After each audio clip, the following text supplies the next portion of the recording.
نحمده ونستعينه ونستغفره ونعوذ بالله من شرور أنفسنا ومن سيئات أعمالنا من يهد الله فلا مضل له ومن يضلله فلا هادي له ونشهد أن لا إله إلا الله وحده لا شريك له ونشهد أن سيدنا وحبيبنا ومولانا محمدا عبده ورسوله الذي أرسله بالحق بشيرا ونذيرا وداعيا إلى الله بإذنه وسراجا منيرا فقد قال الله تعالى في كلامه المجيد وفرقانه الحميد أعوذ بالله من الشيطان الرجيم بسم الله الرحمن الرحيم إن الله وملائكته يصلون على النبي يا أيها الذين آمنوا صلوا عليه وسلموا تسليما اللهم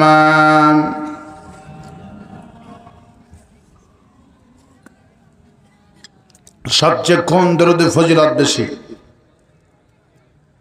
আপনার দরুদ ইব্রাহিম পারেন তো সবাই একটু জোরে পড়েন। আল্লাহুম্মা সাল্লি আলা মুহাম্মাদ ওয়া আলা আলি মুহাম্মাদ কামা সাল্লাইতা আলা ইব্রাহিম ওয়া আলা আলি ইব্রাহিম ইন্নাকা হামিদুম মাজিদ। প্রাণ ভরে শুকর আদায় করছি সেই মহান আল্লাহ রব্বুল ইজ্জাতুল জালালের দরবারে, যিনি দয়া করে মেহেরবানি করে কোরআনে কারীম শোনার তৌফিক এনায়েত করেছেন। সেই মনিবের দরবারে প্রাণ খুলে শুকর আদায় করছি। সকলে পড়ছি আলহামদুলিল্লাহ। সবাই পড়ছি রব্বানা লাকাল হামদ হামদান কাসীরান তয়্যিবান মুবারাকান ফীহি ইয়া রাব্বি লাকাল হামদু কামা ইয়ানবাগি লিজালালি ওয়াজহিকা ওয়া আযীমি সুলতানিকা। আল্লাহুম্মা আতি নাফসি তাকওয়াহা আনতা ওয়ালিউহা ওয়া মাওলাহা ওয়া খায়রা মান যাক্কাহা। লাখো কোটি দরুদ সালাম মানবতার মহান শিক্ষক সৈয়দুল মুরসালিন রাহমাতুল লিল আলামিন বিশ্ব নবী বিশ্ব নেতা জনাবে মুহাম্মদ রাসূলুল্লাহ সাল্লাল্লাহু আলাইহি সাল্লাম এতক্ষণ ধরে কোরআনে কারীম থেকে আলোচনা করেছেন। আপনাদের এলাকারই কৃতি সন্তান জন্মগ্রহণ করেছেন এই মাটিতে, বিশিষ্ট ইসলামী চিন্তাবিদ হযরত আল্লামা মাওলানা আসাদুজ্জামান চাঁদপুরি, প্রভাষক এশিয়ান স্কুল অ্যান্ড কলেজ নাচল চাঁপাইনবাবগঞ্জ। আল্লাহ পাক আমার ভাইজানের আল্লাহ পাক ইলমে আমলে আল্লাহ পাক কণ্ঠে বারাকা দান করুন। আল্লাহ পাক তাকে কোরআনে কারীমের খাদিম হিসাবে মঞ্জুর করুন। আজকের মাহফিলের সম্মানিত সভাপতি মাওলানা মোহাম্মদ আব্দুল্লাহ এসেছেন উনি? মাশাআল্লাহ। আমাদের সকলের প্রিয় সভাপতি মাওলানা আব্দুল্লাহ, আল্লাহ পাক ওনাকে সত্যি আব্দুল্লাহ হিসাবে কবুল করুন, আব্দুল্লাহ ইবনে আব্বাসের মতো কবুল করুন। সহসভাপতি রফিকুল ইসলাম কোথায় উনি? মাশাআল্লাহ।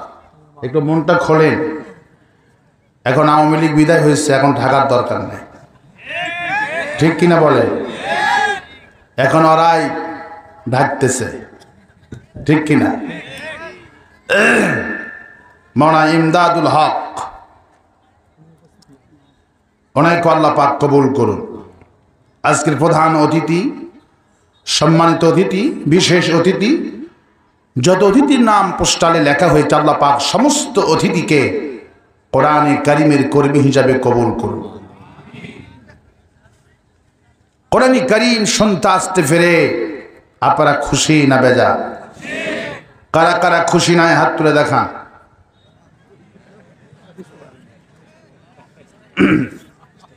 আপনারা বুঝতে পারেননি, ভুল হয়ে গেছে। কি হয়ে গেছে? ভুল হয়ে গেছে। ভুল জিনিসটা আল্লাহ পাক গ্রহণ করেন না। সুবহানাল্লাহ। নবী করিম সাল্লাল্লাহু আলাইহি ওয়াসাল্লাম বলেছেন, রমজান মাসে যদি কোনো মানুষ রোজা রেখে ভুল ক্রমে পেট ভরে ভাত খায়, আল্লাহ পাক তার রোজা নষ্ট করে দেবেন না। যদি পেট ভরে ভাত খেলো, আল্লাহ পাক তার রোজাটা সওয়াব কমাবেন না, যেমন রোজা তেমনই থাকবে। সুবহানাল্লাহ। তাহলে কি আল্লাহ পেয়েছি? এমন আল্লাহ পেয়ে খুশি না বেজা? তো মাহফিল শুনতে আসতে পেরেছি আমরা। মানুষের মর্যাদা, আলমগীর ভাই না? হ্যাঁ, আমি ওনার কথা জিজ্ঞেস করেছি, শুনছি উনি আসতেছেন, শেষে সালাম দেবে ইনশাআল্লাহ। বলি ইনশাআল্লাহ। আমার ভাইয়েরা, আমার বন্ধুগণ, আল্লাহ পাক মানুষের হাত দেখে, মানুষের বাহ্যিক দৃষ্টি কান থেকে গুলি দেখে আল্লাহ পাক বিচার করেন। আল্লাহ পাক বিচার করেন মানুষের অন্তর দেখে। কি দেখে বিচার করেন?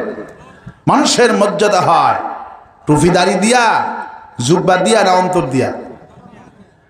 এই জন্য আল্লাহ রাব্বুল আলামিন তিনি পবিত্র কোরআনে কি সুন্দর করে বলছেন, ইন্না আকরামাকুম ইনদাল্লাহি আতকাকুম।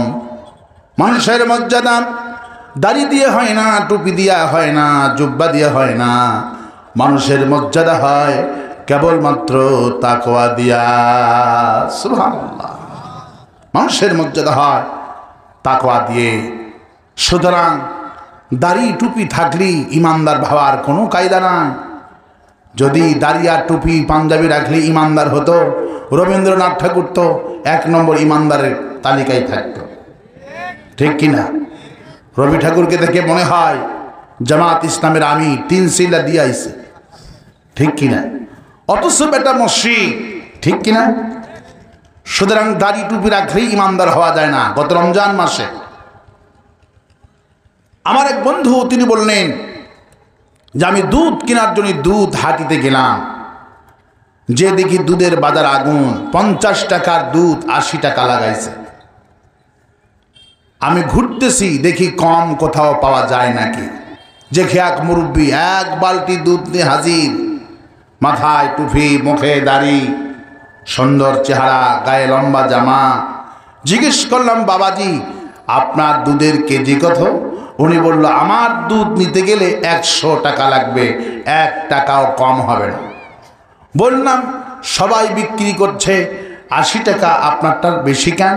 উনি বলল, আমার দুধ 1 নাম্বার, কোনো ভেজাল নেই। ঠিক আছে, তাহলে আমাকে 5 কেজি দেন। 5 কেজি দুধ যখন মেপে দিচ্ছে, ইতিমধ্যেই 5টা পুলিশ আর ম্যাজিস্ট্রেট আর দুধ পরীক্ষা করার যন্ত্র, এইটা নিয়ে দুধ হাঁড়িতে প্রবেশ করছে পুলিশ। যখন মুরব্বী নজরে পড়ল পুলিশ, ম্যাজিস্ট্রেট আর দুধ পরীক্ষা করার মেশিন, এইটা দেখে দুধের বালতি থুয়ে সবার আগে পালাইছে, সবার আগে দিল দৌড়। উনি আমাকে বলছে, ভাইয়া লাআল্লাকুম তাত্তাকুন, রমজান মাস তাকওয়ার মাস, আল্লাহ পাক বলছেন তাকওয়া অর্জন করবা। কিন্তু যার মাথায় টুপি আর মুখে দাড়ি জুব্বা টুব্বা দেখলাম, এই লোকটাই তো সবার আগে পালাইলো। আমি তখন বললাম, যাদের জীবন 2 নম্বর এরাই পালায়। আর বাস্তবে কোন ঠিক? কারণ দুধওয়ালা পালাইছে, দুধে পানি মিশিয়ে দিয়েছে, দুধে 2 নম্বরই করেছে। কারণ পালাইছি 2 নম্বর, যারা 1 নম্বর তারা এই হাটির থেকে কেউ পালায়নি। এই দেশে 18 কোটি মানুষ থাকলো, একজন পালাইছে, ঠিক কিনা? কেন পালাইছে? ওনার জীবনও ছিল 2 নম্বরই। আর আসতে কম ঠিক? 2 নম্বর মানুষগুলি পালায়। সুতরাং এবার কারা কারা মাহফিল শুনতে আসতে পেরে খুশি আছেন, 2 হাত তুলে আল্লাহকে দেখায় দেন। আল্লাহ পাক এই মাহফিলটাকে কবুল করুন। আর আসতে কোন আমিন, আর আসতে কোন আমিন। কোরআন শুনতে এসেছি, কি শুনতে এসেছি? কোরআন শুনতে এসেছি। এই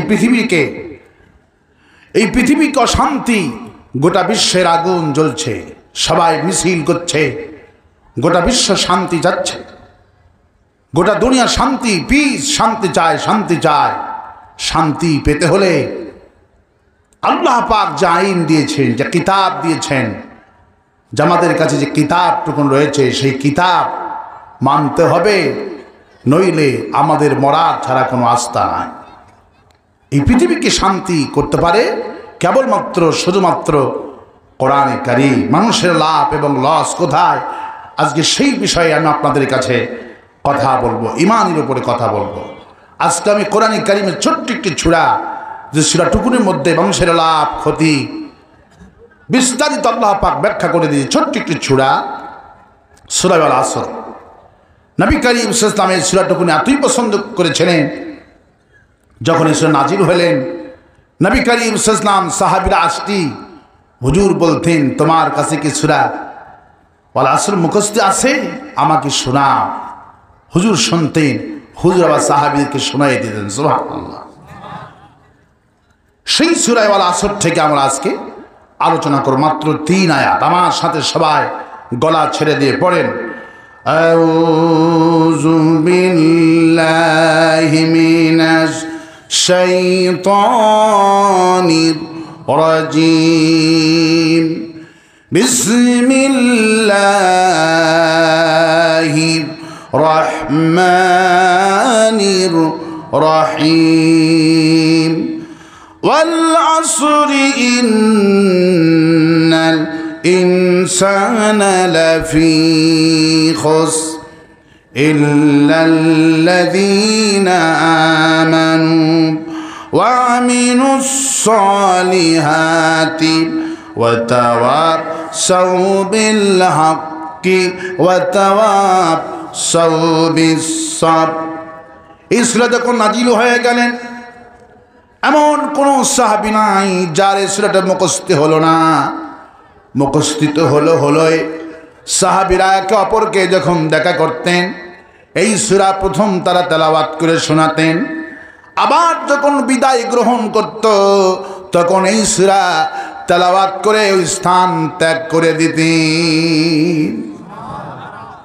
নবী করিম সাল্লাল্লাহু আলাইহি ওয়াসাল্লামের সূরা যখন নাজিল হলেন, তখন সময় ছিল আসরের। কখন সময় ছিল? নবী করিম সাল্লাল্লাহু আলাইহি ওয়াসাল্লাম দারুন নাদওয়া পার্লামেন্টে গিয়ে ওদেরকে বললেন যে আমরা সালাত আদায় করব।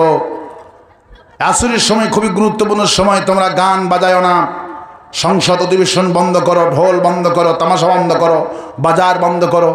তখন মক্কার নেতারা কথাগুলিকে এমনি হুই দিয়ে উড়িয়ে দিলেন এবং গুরুত্ব দিলেন। আল্লাহ পাক ঠিক সেই সময় আসরের ওয়াক্তের সময় আল্লাহ পাক কসম খাচ্ছেন সময়ে। সুবহানাল্লাহ। আল্লাহ পাক কসম খাচ্ছেন, ওয়াল আসরি ইন্নাল ইনসানা লাফি খুসর।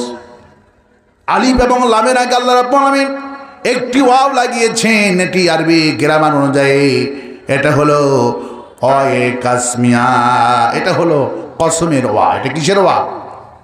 আমরা যখন কোনো কথাকে, যখন আপনাকে কেউ মিথ্যাবাদী বলে, তখন আপনি সত্যবাদী হওয়ার জন্য কার নামে কসম খান?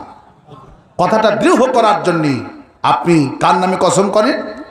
যে আল্লাহর কসম, বিশ্বাস করো আমি এটা শুনি নাই, এটা আমি নেই নাই, এটা আমি করি নাই। আল্লাহর কসম, আমরা কসম করি কার নামে?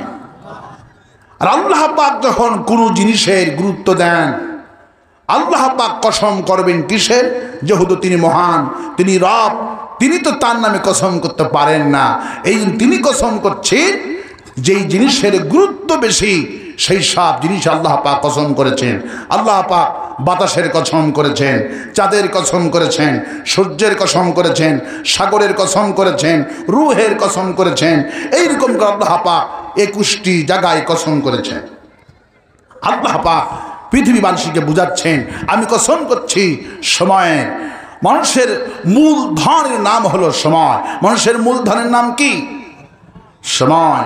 প্রতিটি মুহূর্ত সময় আমাদের থেকে বরফ গলার মতো গড়ে যাচ্ছে। প্রতিটি মুহূর্ত আপনার আল্লাহ পাক আয়ুষ্কাল দিয়েছেন, হায়াত দিয়েছেন, 80 বছর, 100 বছর যা দিয়েছেন, আপনার বয়স যদি এখন 50 হয়ে থাকে, তাহলে এখান থেকে প্রতি মুহূর্ত কমে যাচ্ছে, হায়াত কমে যাচ্ছে, সন্তান বড় হচ্ছে।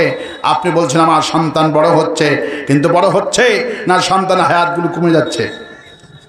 কমে যাচ্ছে। মানুষের সময় প্রতি মুহূর্ত কমে যাচ্ছে, কিন্তু আমরা সময় বুঝতে পারি। আমাদের অবস্থা হলো বরফ গলার মতো।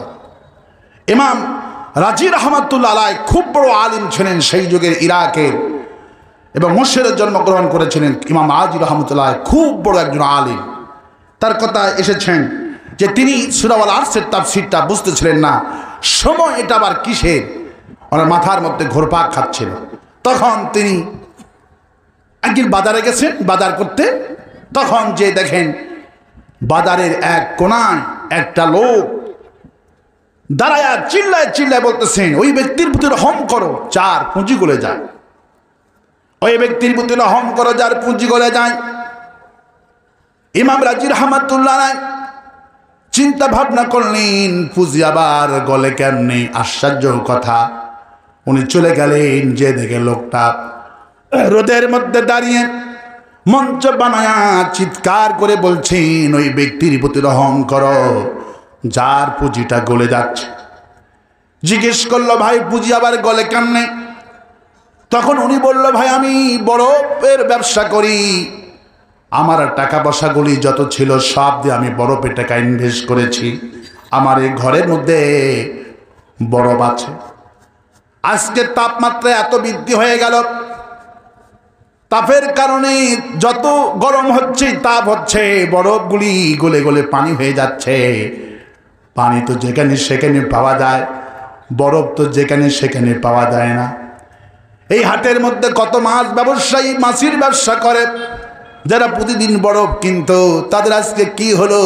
কেউ তো বরফ কিনছে না। আমার টাকা তো বরফের মধ্যে ইনভেস্ট করেছি, আজকে রাত যদি চলে যায় বরফ তো গলে পানি হয়ে যাবে।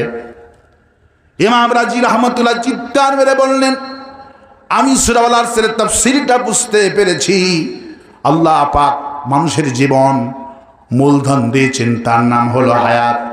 প্রতিটা মুহূর্তই হায়াত বরফ গলার মতো গলে গলে শেষ হয়ে যাচ্ছে। বুঝতেছি না, হঠাৎ করে একদিন শুনতে পারবেন আলমগীর ভাই নাই, আমাদের আব্দুল্লাহ ভাই নাই, আমাদের আসাদুজ্জামান চাঁদপুরি ভাই নাই, এইরকম করে শুনতে পারবেন। কারণ পুঁজিটা যখন শেষ হয়ে যাবে, মানুষের জীবনের মূল পুঁজির নাম হলো সময়। এই জন্য আল্লাহ পাক চোখে আঙ্গুল দিচ্ছেন, পৃথিবী মানুষকে শোনো, ওয়াল আসরি ইন্নাল ইনসানা লাফি খুসর। প্রত্যেকটি মানুষের জীবন বিফল, জীবন ক্ষতিগ্রস্ত। তুমি টুপি মাথা দিলেই সফল হবে না, আল্লাহ পাক ইনসান শব্দ ব্যবহার করেছেন, মানুষ শব্দ ব্যবহার করেছেন। মানুষের মধ্যে জামাত ইসলামে আছে না নাই? পীর সাহেব আছে না নাই? আপনারা যদি এত আস্তে কথা বলেন তাহলে কিন্তু ওয়াজ মাহফিলটা খুব একটা জমবে না। আপনারা হলেন বাংলাদেশের মুসলমান, আপনাদের রক্তের মধ্যে হিন্দুত্ব রক্ত তো নাই, রক্তের মধ্যে খাব্বাব, খোবাই, শহীদ আবু সাইদ রক্ত মিশ্রিত আছে, ঠিক কিনা বলে? আপনারা যদি চুপচাপ বসে থাকি মাহফিলগুলি জমবে না, অনুপ্রেরণা বক্তা পাবে না। এই জন্য ঠিকঠাক বলতে হবে, মাহফিলকে জমাইতে হবে। আল্লাহু আকবার বলেন। এই মাহফিল আসতে পেরে খুশি না বেজার? আর একবার হাত উঁচু করে বলেন কারা কারা খুশি আছেন? একটা তাকবীর হাগার একজন তাকবীর দেন না ভেতর থেকে, গাও গরমটা হোক।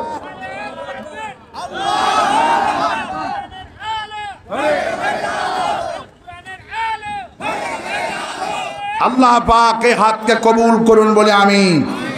আর আসতে বলি আমিন। যে মাহফিলের শ্রোতাগুলি তাকবীর দেয় না সেই মাহফিলগুলি আমি বরকত পাই না। আর মাহফিল 50টা লোক থাকুক, যদি সেখানে কোরআনে কারিমের কর্মী থাকে আর যদি হুনকার দেয় মাহফিলটা জমে ভালো। আল্লাহু আকবার। তাহলে এই মাহফিলটা আজকে জমুক, আপনারা চান না? চান না? এই জন্য সত্যের সাক্ষ্য দেবেন। আমি যখন সত্য কথা বলবো তখন সঙ্গে সঙ্গে ঠিক বলবেন, আল্লাহ খুশি হয়ে যাবে। কোন আমিন? আর আসতে কোন আমিন? আল্লাহ পাক মানুষের কথা বলেছেন, মানুষের জীবন ক্ষতিগ্রস্ত, মানুষের জীবন বিফল হয়ে যাচ্ছে। কিন্তু কথাটুকুন বলে আল্লাহ পাক 4টি ফর্মুলা দিচ্ছেন। আল্লাহ পাক ফর্মুলা দিচ্ছেন, প্রত্যেকটি মানুষের জীবন বিফল, জীবন ক্ষতিগ্রস্ত। ওদের জীবন বিফল হবে না ইল্লাল্লাযীনা আমানু, যারা ঈমান এনেছে আল্লাহর প্রতি, এরাই হলো সফল। কোন সুবহানাল্লাহ। আবার ঈমান আনলেই হবে না, আমলে সলে করতে হবে। আবার আমলে সলি করলে হবে না, হকের দাওয়াত দিতে হবে। ঈমান আনলে মার আসবে, আমলে সলে করতে গেলে মার আসবে, হকের দাওয়াত দিতে গেলে মার আসবে। আর ওই সময় আপনাকে সবর ইখতিয়ার করতে হবে। আল্লাহ পাক বলেন এই 4টি বৈশিষ্ট্যের কথা আমি বললাম, যার মধ্যে থাকবে ওই ব্যক্তি দুনিয়াও সফল, আখিরাতও সফল হয়ে যাবে। আরো আসতে কমেন সুবহানাল্লাহ। আরে মুসলমান, আল্লাহ পাকের নাম নেয় না। নির্বাচন যখন আসে বলেন তো ভাইরা, কি জুড়ে জুড়ে স্লোগান দেয়, আমার নেতার চরিত্র ফুলের মতো পবিত্র, নামাজ নাই 1 ওয়াক্ত, গাঞ্জা খায় 5 ওয়াক্ত, কত স্লোগান দিয়েছে। অথচ আল্লাহ পাক যিনি কণ্ঠতা দিলেন, জীবনটা দিলেন, আমাকে বাঁচিয়ে রেখে দিয়েছেন, এই জন্য সেই আল্লাহ পাকের প্রশংসা করছি না আমরা। আমাদের লাভ, আমাদের লোকসান হলো আল্লাহ পাকের প্রতি ঈমান আনা এবং না আনার মধ্যে। এই জন্য আল্লাহ পাক কসম করছেন, ওয়াল আসরি ইন্নাল ইনসানা লাফি খুস, প্রত্যেকটি মানুষের জীবন বিফল, জীবন ক্ষতিগ্রস্ত, ওরাই জীবন সফল হয়ে গেল ইল্লাল্লাযীনা আমানু, ঈমান যারা এনেছে আল্লাহ পাক বলে এরাই সফল। কোন সুবহানাল্লাহ। সমস্ত নবীরা ঈমানের দাওয়াত দিয়েছেন। ঈমানের দাওয়াত, নবীদের কাজ ছিল ঈমানের দাওয়াত দেওয়া। নবীদের ঈমানের দাওয়াত মূল টার্গেট ছিল ঈমান আনতে হবে আল্লাহর প্রতি, আল্লাহর সঙ্গে পরিচয় করে দেওয়া। আমাদের কোরআনের পাখি শহীদ আল্লামা দিলওয়ার হোসেন সাইদি এই জাতিকে ঈমানের দাওয়াত দিলেন 50টি বছর। হুজুরের ঈমানের দাওয়াত শুনে 3000 হিন্দু কালেমা পড়ে মুসলমান হয়ে গেল।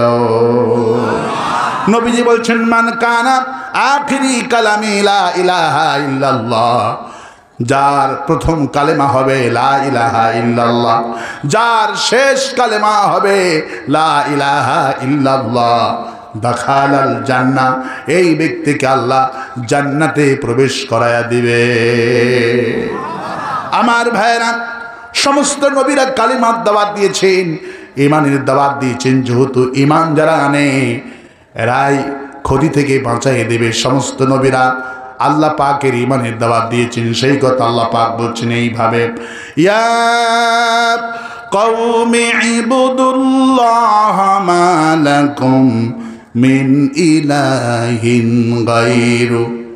হে আমার জাতি, এসো এক আল্লাহর গোলামি করি, যিনি ছাড়া কোনো ইলাহ নাই। সুবহানাল্লাহ। আর ঈমানের দাওয়াত আল্লাহ পাকের টার্গেট। ঈমানের দাওয়াত কাকে দিবেন, কিভাবে দিবেন, আল্লাহ পাক সেই সিস্টেমটা বলে দিচ্ছেন। কোন সুবহানাল্লাহ। ইল্লাল্লাযিনা আমানু, ঈমান আনতে হবে কার প্রতি? আর ঈমানের দাওয়াত কাকে দিবেন, কোথায় দিবেন, কিভাবে দিবেন, ফর্মুলাটা আল্লাহ দিচ্ছেন। মুসা আলাইহিস সালামকে যখন ওহী নাজিল করা হলো, তারপর ওহী নাজিল করে আল্লাহ পাক বলছেন, ইজহাব ইলা ফিরআউনা ইন্নাহু তাগা। হে মুসা, তোমার প্রতি আমি তাওরাত নাজিল করলাম, আর আমি যে তোমাকে ঈমানের দাওয়াতের কথা বললাম, এই দাওয়াত ফকির লোকদের কাছে আগে নিয়ে যেও না, সমাজের গরিব শ্রেণী মানুষের কাছে আগে নিয়ে যেও না। ইজহাব ইলা ফিরআউন, এই কালেমার দাওয়াত নিয়ে ফিরআউনের পার্লামেন্টের দিকে যাও। কারণ পার্লামেন্টে গোটা পার্লামেন্ট মন্ত্রী পরিষদ আমার সাথে বিদ্রোহ ঘোষণা করেছে। ফিরআউনের কাছে কালেমার দাওয়াত দাও। ফিরআউনের পার্লামেন্ট 990 জন সংসদ সদস্য রয়েছে। এরা যদি কালেমাওয়ালা হয়ে যায়, গোটা দেশের মানুষ কালেমাওয়ালা হয়ে যাবে। এই জন্য আল্লাহ পাক সিস্টেমটা বুঝাচ্ছেন। প্রথমেই আল্লাহ পাক সমাজের কোনো গরিব লোককে টার্গেট করলেন না, আল্লাহ পাক টার্গেট করলেন সংসদকে। কাকে টার্গেট করলেন? চলে যাও, কালেমার দাওয়াত নিয়ে যাও, পার্লামেন্ট সদস্যের বুঝাও। সুবহানাল্লাহ বলে। ওই পেয়ে মুসা আলাইহিস সালাম বসে থাকলেন না, চলে গেলেন পার্লামেন্টের দিকে রওনা করলেন। আর ফিরআউনের বেটার কাছে খবরটা পৌঁছে গেল, মুসা আলাইহিস সালাম আসতেছেন। আগে থেকেই ফিরআউন 90টি দরজা পুলিশ পাহারায় বেষ্টনী করে রেখে দিয়েছে।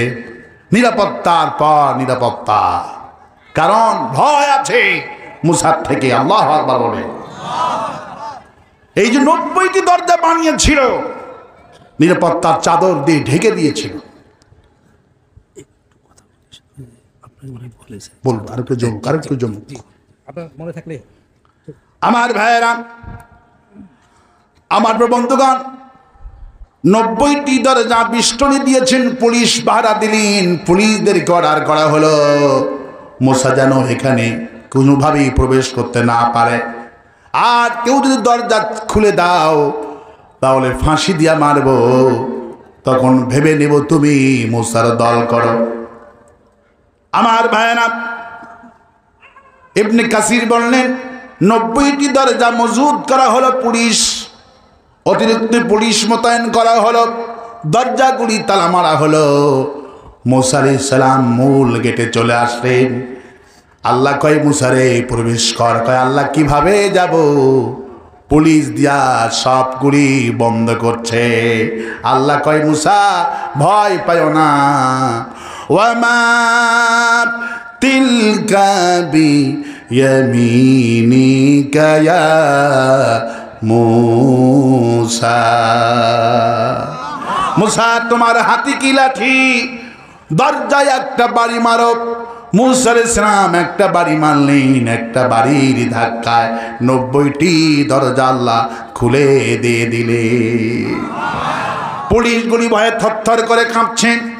মুসা আলাইহিস সালাম দরজা দিয়ে প্রবেশ করছেন। আব্বাস রাদিয়াল্লাহু আনহু বললেন, সঙ্গে সঙ্গে মুসা আলাইহিস সালামকে আল্লাহ আরো মর্যাদা দুটি দিয়ে দিলেন। মাথা দিয়া ধুমা উড়ে সোরা করেছে। দরজা দিয়ে যাচ্ছি আর মাথা দিয়ে ধুমা উঠছে। আল্লাহু আকবার বলে। পুলিশগুলি তাকালেন, ওদের কলজায় তো পানি নাই, মানুষ যাচ্ছে মাথা দিয়ে ধুমা উঠছে। আল্লাহু আকবার বলে। এটিকে মানুষ না অন্য কিছু। মুসা আলাইহিস সালামকে আর কেউ বলার সাহস পালে না। চলে গেলেন পার্লামেন্টের মূল ফটকে। 990 জন পার্লামেন্ট সদস্য বসে আছেন।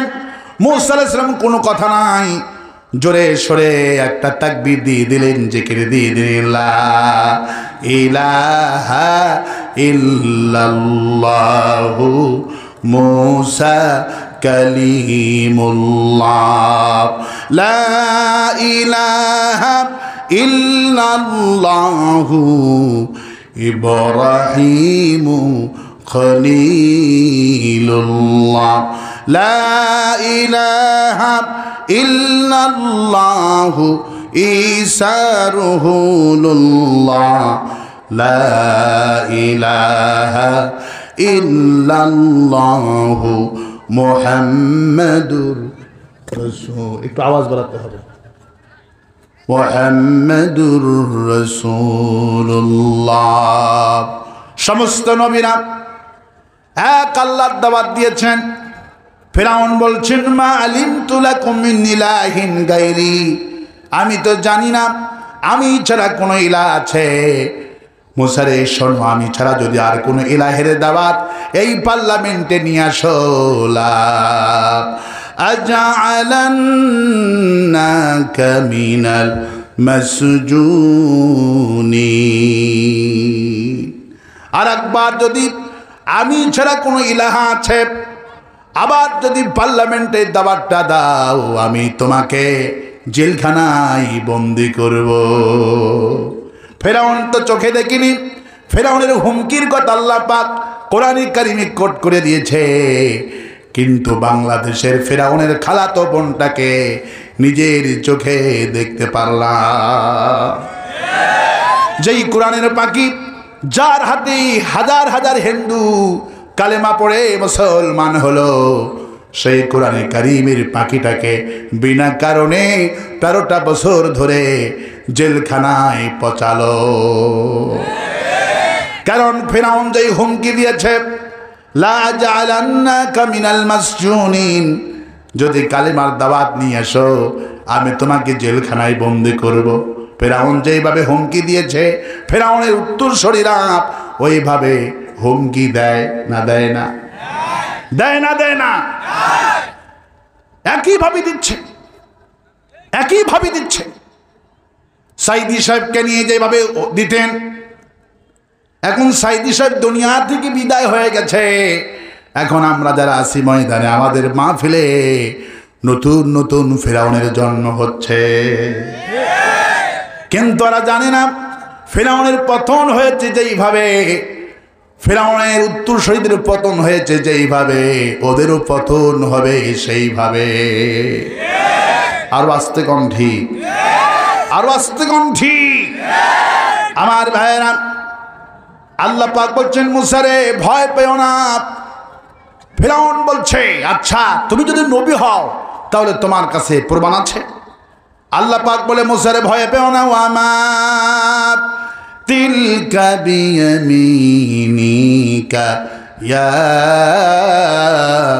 মুসা, তোমার ডান হাতে কি লাঠি? পার্লামেন্টের সামনে ফেলে দাও। মুসা আলাইহিস সালাম ফিরআউনের সামনে লাঠি ফেলে দিয়ে দিলেন। অমনি হিয়া হাইয়াতুন তাসা, 50 গজ লম্বা সাপ হয়ে গেল। ফালাইলো, লাঠি হয়ে গেল কি? সাপ হয়ে গেল। এটা ছিল মুসার মুজিজা। আল্লাহু আকবার বলেন। সমস্ত নবীকে আল্লাহ রাব্বুল আলামিন মুজিজা দিয়েছিলেন, কারণ মুজিজা ছাড়া তো লোকেরা বিশ্বাস করবে না। নবীদের দিয়েছিলেন মুজিজা, আর যারা আল্লাহর ওলি হয় তাদেরকে আল্লাহ পাক কেরামত দান করেন। কেরামাতুল আউলিয়া হাক্কুন, কেরামাতুল আউলিয়া হাক্কুন, ওলি আল্লাহর কেরামত সত্য। সুবহানাল্লাহ বলে। যেমন আমাদের কোরআনের পাখি শহীদ আল্লামা সাইদি হুজুরকে যেই পুলিশটা রিমান্ডে নিয়েছিলেন, ওই পুলিশ বলল, আমি হুজুরকে রিমান্ডে নেওয়ার জন্য ঘরের মধ্যে প্রবেশ করলাম, দেখি এক সাইদির জায়গায় 3 সাইদি বসে আছে। আবার হুজুর রুমে ঘুমাচ্ছেন, রাত 12টার মধ্যে। গোটা বিশ্বের মানুষ, গোটা দেশের মানুষ দেখতে পারল সাইদি হুজুর চাঁদের মধ্যে আছে। এটা কিন্তু সাইদি বলে নাই। সাইদি কি বলেছে? সাইদি হুজুরকে যখন জিজ্ঞেস করা হলো, হুজুর আপনাকে নাকি সামনে দেখা গেছে, আপনি এই ব্যাপারে আপনার অভিমত কি? সাইদি হুজুর বলেছেন, আমি এই ব্যাপারে কিছুই জানি না। আল্লাহু আকবার বলেন। সাইদি কিছুই জানেন না। নবী করিম সাল্লাল্লাহু আলাইহি ওয়াসাল্লাম এই ব্যাপারে ব্যাখ্যা দিয়েছেন, কেরামাতুল আউলিয়া হকখন, ওলি আল্লাহর কেরামত সত্য, নবীদের মর্যাদা সত্য, তবে নবীদের ইচ্ছা মতো মর্যাদা প্রকাশিত হয় না। আল্লাহ পাক যখন চান, আল্লাহ পাকের নবীর পক্ষ থেকে আল্লাহ পাক মর্যাদা ঘটান। আল্লাহ পাকের অলিও জানে না, আল্লাহ পাক ওই অলি বান্দাটাকে আল্লাহ পাক নিজেই ঘটিয়ে থাকেন। সুবহানাল্লাহ। অলিদের মর্যাদা আল্লাহ পাক নিজে ঘটান। উনি ঘুমন্ত অবস্থায় থাকবে, কিন্তু ওনার পক্ষ থেকে আল্লাহ কেরামত ঘটিয়ে দিবেন। সুবহানাল্লাহ। সাইদি সাহেব বলেছেন যে আমি কিছুই এই সম্পর্কে জানি না, তবে কেরামত কে ঘটান? আল্লাহ পাক ঘটান। আর নবীদেরকে আল্লাহ পাক মর্যাদা দেন। কি দেন? মর্যাদা দেন। সমস্ত নবীকে আল্লাহ মর্যাদা দিয়েছেন।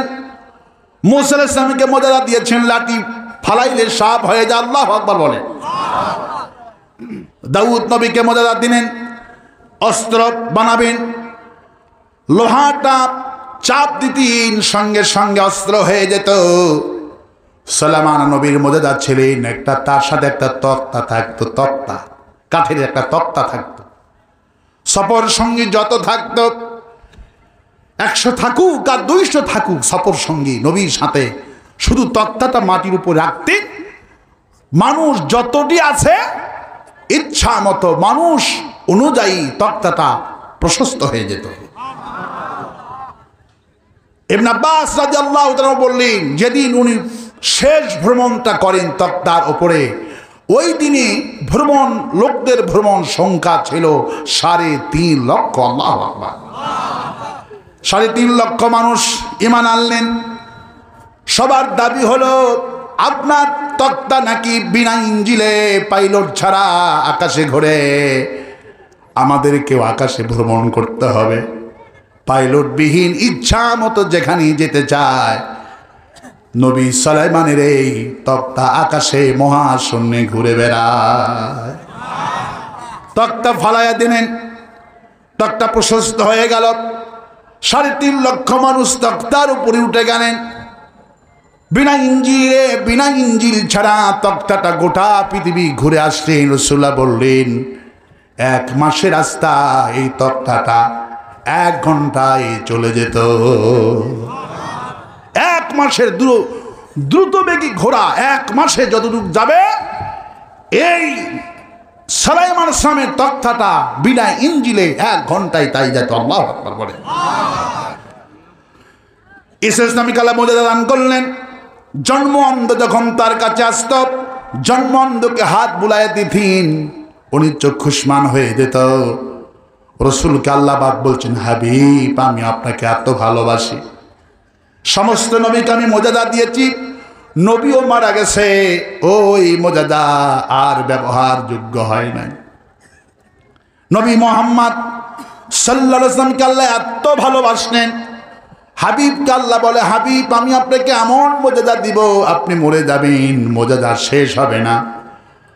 মুসার লাঠিটা, মুসা ইসলাম ওই লাঠিটা নিয়ে কিন্তু কবরে যায় নাই, ওই লাঠি দুনিয়ায় ছিল। মুসা যেইভাবে লাঠি ফালাইলে সাপ হয়ে যেত, ওই লাঠি দুনিয়ায় ছিল, কিন্তু মুসার কোনো উম্মত ওই লাঠি দিয়া আর কোনোদিন একটা ঘোড়া সাপ বানাইতে পারে নাই। নবীও কবরে গেছে, মর্যাদা কবরে শেষ মর্যাদা, আর কেউ উম্মত ব্যবহার করতে পারেনি।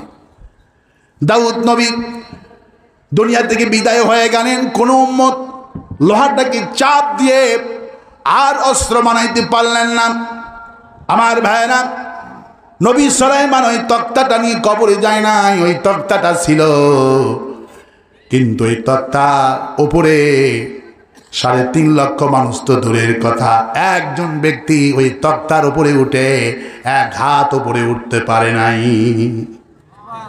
1 হাত উপরে উঠে ভ্রমণ করতে পারে নাই। নবীও শেষ, মর্যাদাও শেষ। ইসলাম আকাশে উঠে গেলেন, তার কোনো উম্মতের জনক কোনো অন্ধ ব্যক্তিকে ভালো করতে পারে নাই। কিন্তু আমার আপনার নবী মুহাম্মদ রাসূলুল্লাহ সাল্লাল্লাহু আলাইহি সাল্লামকে আল্লাহ এমন মর্যাদা দিলেন, আব্বাস রাদিয়াল্লাহু তাআলা বললেন বিশ্বনবীকে আল্লাহ পাক ৪৫,০০০ মর্যাদা দান করেছিল।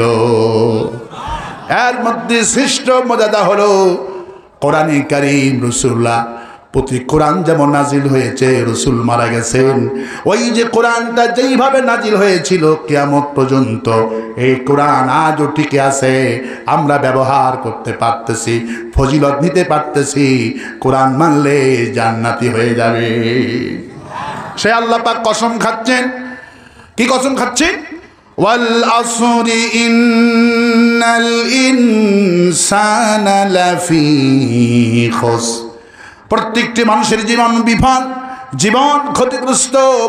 ওদের জীবন সফল, ওরাই সফল হবে ইল্লাল্লাযিনা আমানু। ঈমান যারা আনবে এরা সফল হয়ে যাবে। কোন সুবহানাল্লাহ। ঈমান আনলেন বিলাল। বিলাল কত বড় সফল ব্যক্তি দুনিয়াতে ছিলেন আমার ভাইয়েরা। বিলাল যখনই ঘোষণা, ঈমানের ঘোষণা দিলেন লা ইলাহা ইল্লাল্লাহ, একটু জিকির করেন লা ইলাহা। একটু চা দেন তো, একটা লোকজন নাই। লা ইলাহা মুহাম্মাদুর রাসূলুল্লাহ। বিলাল যখন ঈমানের ঘোষণা দিলেন, আল্লাহ পাক বলছেন ঈমানের ঘোষণা দিলি। ঈমানের ঘোষণা দিলেই হবে না, ঈমানের ঘোষণা দেওয়ার পরে ঈমানের উপরে অটল থাকতে হবে। ঈমানের ঘোষণা দিয়া মুনাফিকি করা যাবে না। ঈমানের ঘোষণা দিয়ে ঈমানের কাজ করতে হবে, মুনাফিকি করা যাবে না। বিলালকে বলা হলো, বিলাল তুমি কি ঈমান আনছো না? কি হয়? ঈমান আনছি। কার প্রতি? ইল্লাল্লাযিনা আমানু, আল্লাহর প্রতি ঈমান আনছি। বিলাল গোপন করলেন না। আল্লাহ পাক বলছেন ঈমানের দাওয়াত যারাই দিবে, আর যারা মুনাফিক এরা ধরা ছোঁয়ার বাইরে থাকবে, আর যারা অরিজিনাল ঈমানদার এদের প্রতি আল্লাহ পাক বলেন, এদের সম্পর্কে আল্লাহ পাক বলেন ওয়ামা নাকামু মিনহুম ইল্লা আইয়ুমিনু বিল্লাহিল আজিজিল হামিদ। এই মুসলমানদের কেন মারা হয়? মুসলমানদের কেন মারা হয়? অপরাধটা কি? আমার সাইদি হুজুরের কোন অপরাধ ছিল নাকি বলেন? উনি কি ধর্ষণকারী ছিলেন নাকি? উনি কি চাঁদাবাজ ছিলেন নাকি? উনি কি মানুষের বাড়িতে আগুন লেগে দিয়েছে নাকি? কেন মারে? ওমা নাকামু মিনহুম, এই মুমিনগুলি আমার প্রতি ঈমান আনছে। যদি আল্লামা সাইদি সাহেব আল্লাহর প্রতি ঈমানটা না এনে যদি জয় বাংলার প্রতি ঈমান আনতো, একটা দিন জেলখানায় থাকা লাগতো। কিন্তু যারা ঈমানদারেরা কখনো জয় বাংলা বলতে পারে? সবসময় আসতে কবে, ঠিক কিনা? ঈমানদার ব্যক্তি কোন দলের স্লোগান দিতে পারে না। ঈমানদার ব্যক্তি কোন দলের গোলামি করতে পারে না। ঈমানদার ব্যক্তিরা কার গোলামি করবে? কিন্তু ঈমানের নামে যারা মুনাফিকি করে, আওয়ামী লীগ ছিল গাট্টা মুনাফিক। আল্লাহ পাক সেই কথা কোরআনে বলছেন, প্রত্যেকটি মানুষের জীবন বিফল, জীবন ক্ষতিগ্রস্ত, এরাই সফল হয়ে যাবে ইল্লাল্লাযিনা আমানু। ঈমান যদি আনো জীবনটা সফল বানায়া দিব। কিন্তু ঈমানের নামে আবার মুনাফিকি আছে। কি আছে? মুনাফিকি আছে। আমরা ঈমান আনছি আল্লাহর প্রতি, এই জন্য আমাদের মাহফিলে কত জায়গায় গন্ডগোল হলো। কিনে গন্ডগোল হলো? হুজুর আমাদের জাতির পিতার জন্য দোয়া করতে হবে। জাতির পিতা আবার কেডা? আমাদের জাতির পিতা শেখ মুজিব। নাউজুবিল্লাহ বলবেন না? আমরা ঘোষণা করেছি আমাদের জীবন যাবে, জাতির পিতা ঘোষণা হবে না। ঠিক কিনা বলেন? আমরা ঈমান বিক্রি করিনি। আমরা ঈমানের জন্য দেশে শাহাদত বরণ করেছে আমাদের নেতারা, দেশ থেকে পালায় না। আর বাস্তবে কোন ঠিক? আমার ভাইরা, ঈমানদার ব্যক্তিরা ঈমান আনলেই মার হবে। কার কথা? যদি মুনাফিকি না করেন, কি ফিকি মুনাফিকি না করেন, সরকার যে যখন আসবে সুর মিলাবিন ভাই, আমি তো তোমার দলের লোক। আজকে কিছু হুজুরদের দেখলাম, যেই হুজুরগুলি সারা জীবন আওয়ামী লীগের দালালি করছে, আজকে দেখি ফখরুলের সাথে আবার ছবি তুলছে। আমি আস্তাগফিরুল্লাহ পড়লাম, আরে এই সব ছবি লোকের আবার ওদের সঙ্গে যে দালালিগুলি ছিল, আবার ফখরুলের সঙ্গে ছবি তুলে বুঝাচ্ছে মানুষেরকে আমরা এনাদের সাথে আছি। এরা হলো মুনাফিক হুজুর, লাথা বের করে দিতে হবে, ঠিক কিনা বলেন? মুনাফিক যখনই নিবেন, এই মুনাফিকগুলি তখনই ক্ষতি করবে। মুনাফিকদের ক্ষমা নাই। পুলিশের মধ্যে মুনাফিক আছে। গতকালকে বিএনপির হাসাখাল, আমি সেই ইউনিয়নে গিয়েছি, একটা ভদ্র ইউনিয়ন, আপনার হাসাখাল নাঙ্গলকোট কুমিল্লার বিএনপির একটা নেতাকে হত্যাই করে ফেলে দিয়েছে পুলিশ প্রশাসনের মধ্যে। গাদ্দা লুকোয়িত আছে। এদেরকে আমাদের গতকালকে তারেক রহমানের বক্তব্য আমার কাছে ভালো লেগেছে। তারেক রহমান বলেছেন ঐক্যের মধ্যে ফাটল রাখা যাবে না, আমরা ঐক্য এখনো ধরে রাখতে হবে। হাসিনার দোসরগুলি চুপ করে বসে আছে, সুযোগ বুঝে আবার আমাদেরকে হত্যা করবে। তারেক রহমানকে ধন্যবাদ দিচ্ছি। জিয়াউর রহমানের উত্তরসূরি হিসেবে আল্লাহ পাক তার হায়াতকে দারাজ করে দিয়ে উনি নেতা কর্মীদেরকে হুঁশিয়ার করে বলেছেন, আমার বাপ চাঁদাবাজি করেনি, আমার বাপের আদর্শ টেন্ডারবাজি নয়, আমার বাপের নাম ভাঙ্গায় খাইলে বিএনপি করতে পারবা না। এর নাম হলো মদ্দে মুজাহিদ। আল্লাহু আকবার। দোয়া করছি নেতা এটি হওয়া উচিত। আল্লাহু আকবার বলে। যিনি যার মাস ছিলেন আপোষহীন নেত্রী, আপোষ নাই, বলছে না গোপালগঞ্জের নামই পাল্টাই দিব, সেই আল্লাহ পাককে দোয়া করছি আমাদের এই বয় বৃদ্ধা দেশের কর্ণধরে হায়াত কালা দারাজ করে দিই। কোন আমিন। মুনাফিকি করলে জেলখানা যাওয়া লাগতো না, মুনাফিকি করেনি, ঠিক কিনা বলে? সেই জন্য আল্লাহ পাক বলছেন, ঈমান আনো আমার প্রতি, ঈমান আল্লি বাঁচাই দিব। আল্লাহু আকবার বলেন। ঈমান আল্লিকে বাঁচাবে কার ওয়াদা? ঈমানদার ব্যক্তিদের কখনো লস হয় না। ঈমান আল্লাহ বিলাল, আল্লাহ পাক বলছেন হাবিব আমি বিলাল কেমন সম্মান দিলাম, ঈমানের জন্য যার যত বেশি কুরবানি হবে আমি আল্লাহ পাক তত উপরে উঠাবো। হুজুর মিরাজ থেকে ফিরে আসলেন, বিলাল কি হুজুর ডাকলেন, প্রথমেই বিলালকে দেখে বিলালের কপালে বিশ্বনবী একটা চুমু খালে আর বলছেন, বিলাল তোমাকে আল্লাহ এমন উপরে উঠেছে, তোমার জিহ্বাটার মধ্যে যে উমাইয়া কয়লা দিয়ে তোমার জিহ্বাটা খণ্ড খণ্ড করে দিয়েছে, পুড়ে ফেলে দিয়েছে, এই জন্য তুমি কথা ঠিক মতো বলতে পারো না। আল্লাহ সাক্ষী দিয়েছ, কুলহু আল্লাহ, আল্লাহ একজন। এখানে কথা বন্ধ করতে হবে, কোনো কথা থাকলে লিখিত দেবে যে হুজুর এটা করতে হবে, ঠিক কিনা বলে? মঞ্চ হলো রাজধানী। মঞ্চ কি? রাজধানী হলো মঞ্চ। মঞ্চ দখল, তা গোটা মাহফিল দখল।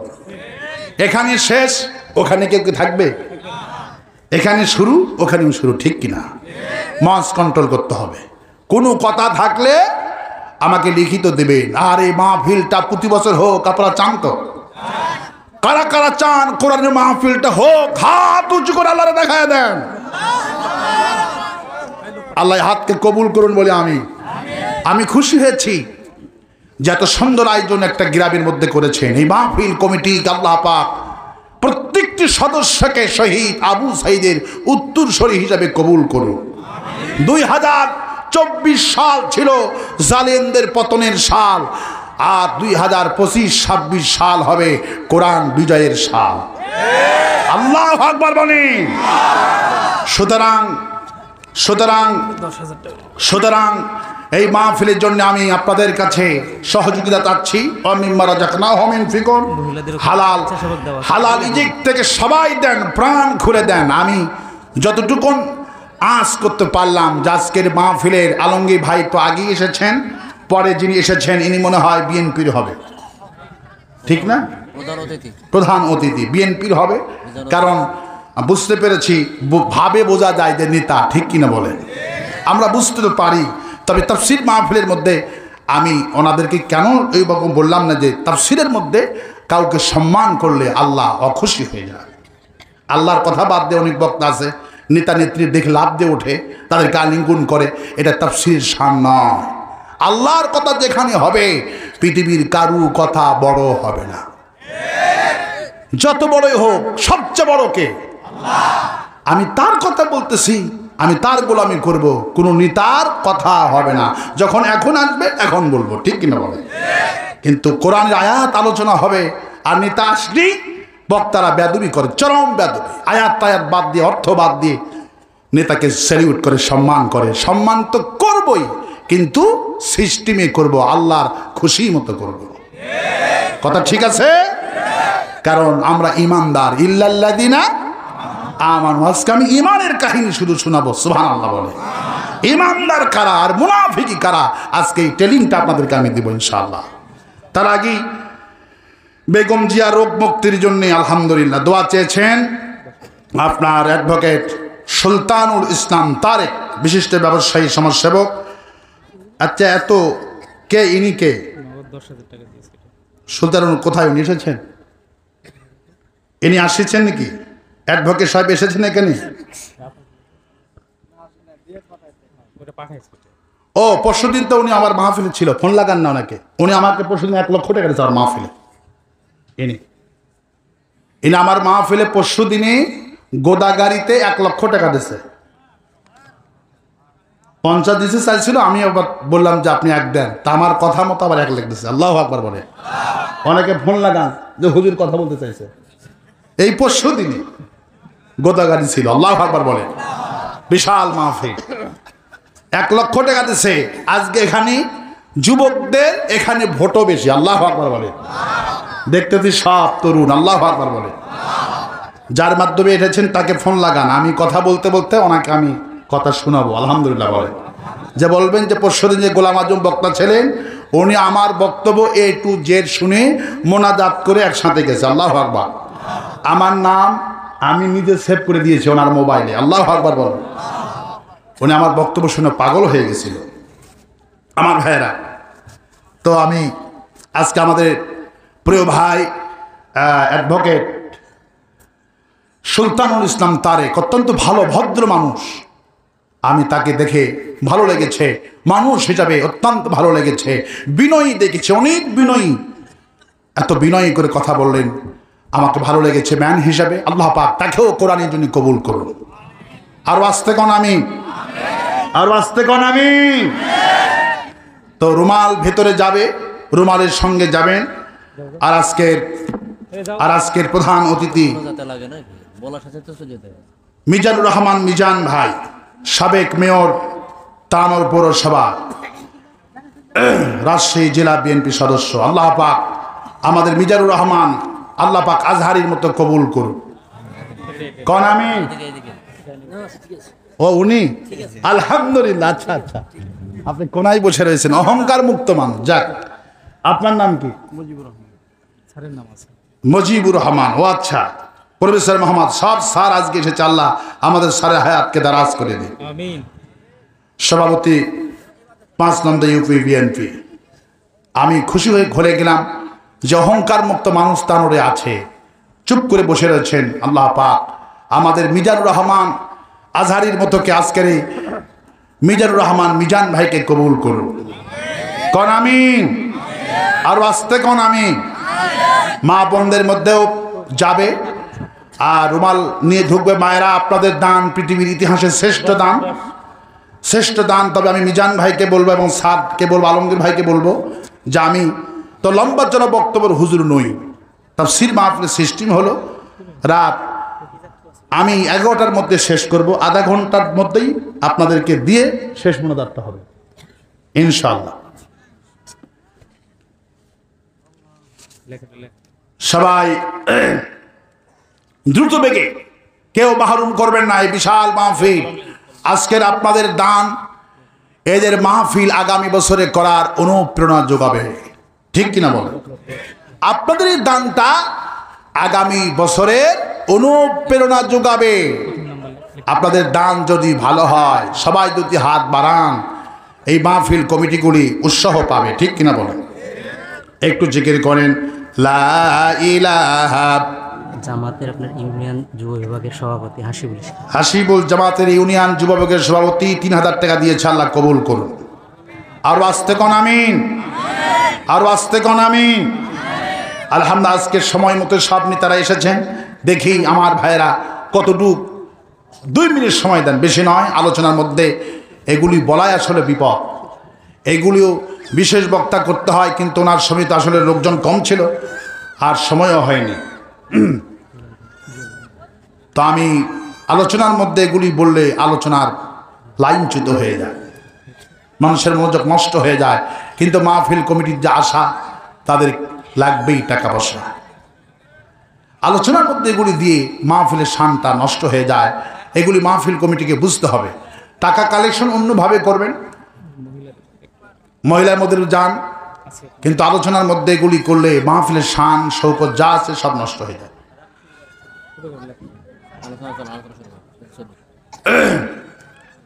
মায়েদের মধ্যে যান। আমি খুশি হয়েছি, আমাদের মিজানুর রহমান মিজান ভাই আমাদের স্যার অনুমতি দিয়েছেন। আমি আর আধা ঘন্টার আলোচনার পর আমি ফিনিশিং টেনে আমি ওনাদের মুখ থেকে কথা শোনায়া একসাথে মোনাজাত করে যাব ইনশাআল্লাহ। বাবা মাইক একটু ভালো করো, মাইক একটু ভেতর আওয়াজ দাও, আর একটু জিকির করেন লা ইলাহা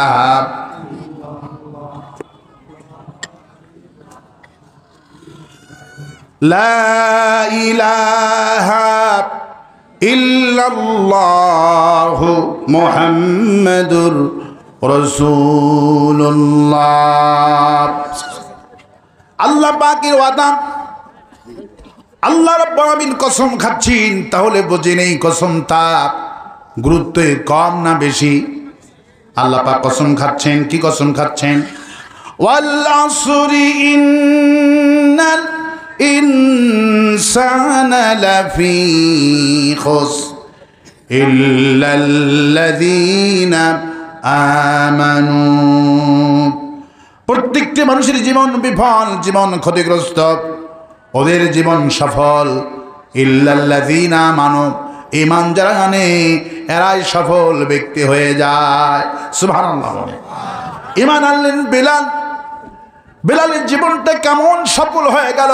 দুনিয়াতে মার খালেন, জিহ্বাটা পুড়ে ফেলে দিলেন, কষ্ট ভোগ করলেন, বাড়ি নাই গাড়ি নাই। আল্লাহ পাক বলেন বাড়ি গাড়ি থাকলেই সফল হবে না, যদি ঈমানটা না থাকে তার জীবনটা ব্যথা, তার জীবনের কোনো মূল্য নাই। ঈমান যারা এনেছে আমার প্রতি, এদের জীবনটা সফল হয়ে গেছে।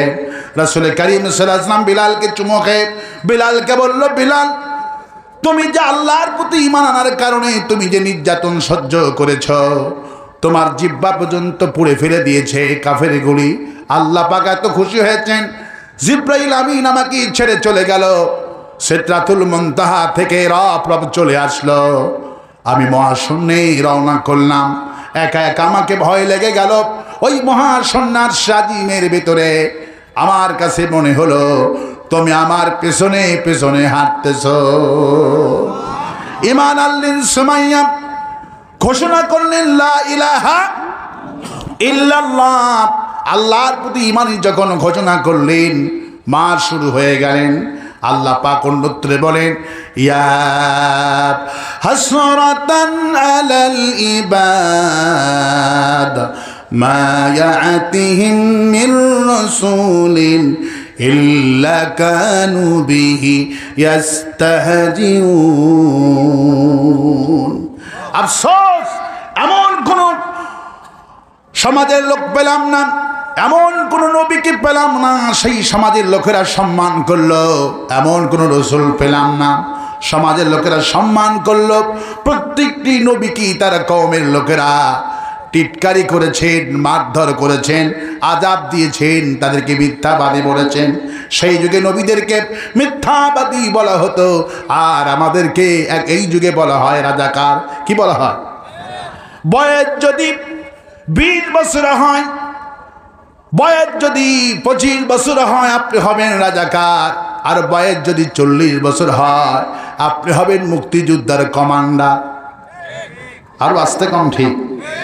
ওদের প্রতি ঈমান আনলি, আওয়ামী লীগের প্রতি ঈমান আনলি, ভারতের প্রতি ঈমান আনলি, আপনি হবেন মুক্তিযুদ্ধের কমান্ডার, স্বাধীনতার সপক্ষের শক্তি।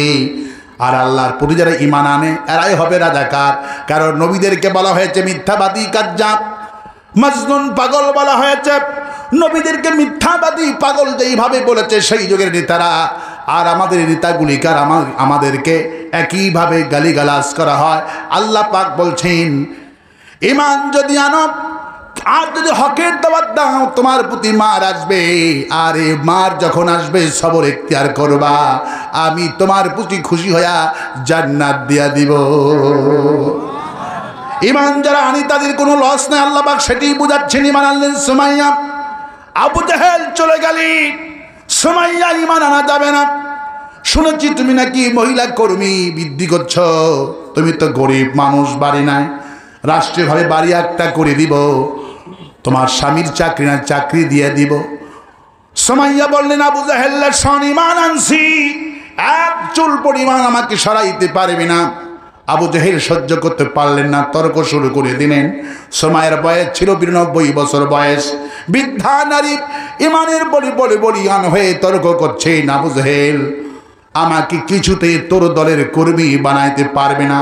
সুমাইয়াকে আল্লাহ এমন কথার মাধুর্য দিয়েছিলেন, যাকে তিনি মহিলার মধ্যে দাওয়াতি কাজ করতেন। সুমাইয়া যেই মহিলাকে ঈমানের দাওয়াত দিতেন, সাথে সাথে সুমাইয়ার কথা শুনে মহিলারা ঈমান এনে বলতেন, লা ইলাহা ইল্লাল্লাহু মুহাম্মাদুর রাসূলুল্লাহ।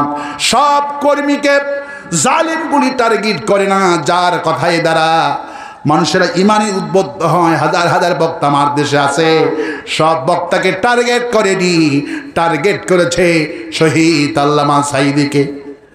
কারণ তার কথায় মানুষেরা ঈমানে উদ্বুদ্ধ হয়ে যায়। অনেক কর্মী ছিলেন, কিন্তু সুমাইয়াকে কেন টার্গেট করলো? সুমাইয়ার কথার মধ্যে আল্লাহ মিষ্টি দিয়েছিলেন। উনি যখন মহিলার মধ্যে দাওয়াতি কাজ করত, মহিলাগুলি মিষ্টি কথায় আল্লাহর প্রতি ঈমান আনতেন। আবু জাহেল টার্গেট করলো, সুমাইয়ার কথায় এমন জাদু আছে, যদি এইরকম দাওয়াতি কাজ করে আমার কর্মী খুঁজে পাওয়া যাবে না। এই জন্য টার্গেট করলেন সুমাইয়াকে কিংবা ফিরানো যায়। সুমাইয়া বলছেন, না, আমাকে কিছুতেই লোক দেখায়া ফিরাইতে পারে না। আবু জাহেল ক্ষিপ্ত হয়ে সকাল থেকে বিকাল পর্যন্ত তার বাড়িতে কাটালেন। কাজ যখন হলো না, রাগ করে বল্লমটা হাতে নিয়া আমার সুমাইয়া লজ্জাস্থানে এমন জোরে আঘাত করল, সুমাইয়া জ্ঞান হারিয়ে ফেলে দিলেন। আর একটু পরেই চোখ খুলে দেখে চতুর্দিকে পুলিশগুলি দাঁড়িয়ে রয়েছে। সুমাইয়ার সঙ্গে সঙ্গে জীবনের শেষ ঘোষণা তখন দিলেন, লা ইলাহা ইল্লাল্লাহু মুহাম্মাদুর রাসূলুল্লাহ। আমার ভাইরা, সুমাইয়ার ঈমানের কালেমা পড়ে আল্লাহর কাছে চলে গেলেন। আল্লাহ পাক খায়ের হাবিব যখন শুনলেন 92 বছরের মহিলাকে এইরকম করে নির্মমভাবে হত্যা করা হয়েছে, আল্লাহ পাক বলে, হাবিব টেনশন করবেন না, নাসরুম মিনাল্লাহি ওয়া ফাতহুন করিব ওয়া বাশশিরিল মুমিনিন। কোনো ভয় পাবেন না, আমি অচিরেই সাহায্য দান করব, আর আমার বিজয়ও তোমাদেরকে দান করব। মুমিনদের ঘোষণা করে দাও, তারা যেন ভয় না পায়, বিজয় দিব আর সাহায্য আমি আল্লাহ নাজিল করে দিব। আবু জাহেল যখন মারা গেলেন, আবু জাহেলের বাড়িটা ছিল 7 তলা বিল্ডিং, মাটির সাথে ধস দিলেন, মাটির সাথে বিল্ডিংটা মিশে গেলেন। আর আল্লাহ রব্বুল আলামিন আবু জাহেলের বাড়িখানাকে আন্তর্জাতিক টয়লেট বাথরুম বানায়া দিলেন। ঈমান যারা এনেছিল, ইমানদার ব্যক্তিদের যারা মারে, ইমানদার ব্যক্তিদেরকে যারা শহীদ করে, ইমানদার ব্যক্তিদের থেকে যারা চাঁদা আদায় করে, ওদের চোখের পানি কখনো ব্যথা যায় না। আমার ভাইয়েরা, সুমাইয়ার নামটা গোটা পৃথিবীর মুসলমান নাম রাখে, ঘরে ঘরে নাম রাখে, কিন্তু আবু জাহেলের নামটা আর দলীয় লোকেরাও রাখে না, ঠিক কিনা? দলীয় লোক রাখে, দলীয় লোকটাও নাম রাখে না। আর যে বিল্ডিং থেকে ইমানদার ব্যক্তিদেরকে মারার টার্গেট করা হতো, ওই বিল্ডিংটা লাশ তো রাখে নাই। পৃথিবীর মানুষকে দেখালেন যেই বিল্ডিং, যেই অফিস থেকে ইমানদার ব্যক্তিদেরকে মারার নির্লাসকা তৈরি করা হতো, ওই বিল্ডিংটা আমি আল্লাহ আন্তর্জাতিক টয়লেট বানায়া দিলাম। নিজের চোখেই তো দেখতে পারলাম। 2024 সালে 5ই আগস্ট যেই গণভবন থেকে শহীদ কামরুজ্জামান, শহীদ সালাউদ্দিন কাদের চৌধুরী, শহীদ মাওলানা নিজামী, শহীদ দিলওয়ার হোসেন সাইদিকে যেই গণভবন থেকে ইমানদার ব্যক্তিদেরকে মারার পারমিশন দিত, হাসিনার সমস্ত ভিডিও আন্তর্জাতিক ট্রাইব্যুনালের প্রধান উপদেষ্টা, প্রধান অ্যাডভোকেট যিনি তাজুল ইসলাম ভাই গতকাল বললেন, গণভবন থেকে উদ্ধার করেছি। সমস্ত কথাগুলো আমাদের কাছে রেকর্ড হয়ে আছে। আমার ভাইরা, যেই গণভবন থেকে ইমানদার ব্যক্তিদেরকে মারার ষড়যন্ত্র করত, অর্ডার করা হতো, আল্লাহ পাক দেশের মানুষকে দেখালেন, গোটা বিশ্ববাসীকে দেখালেন।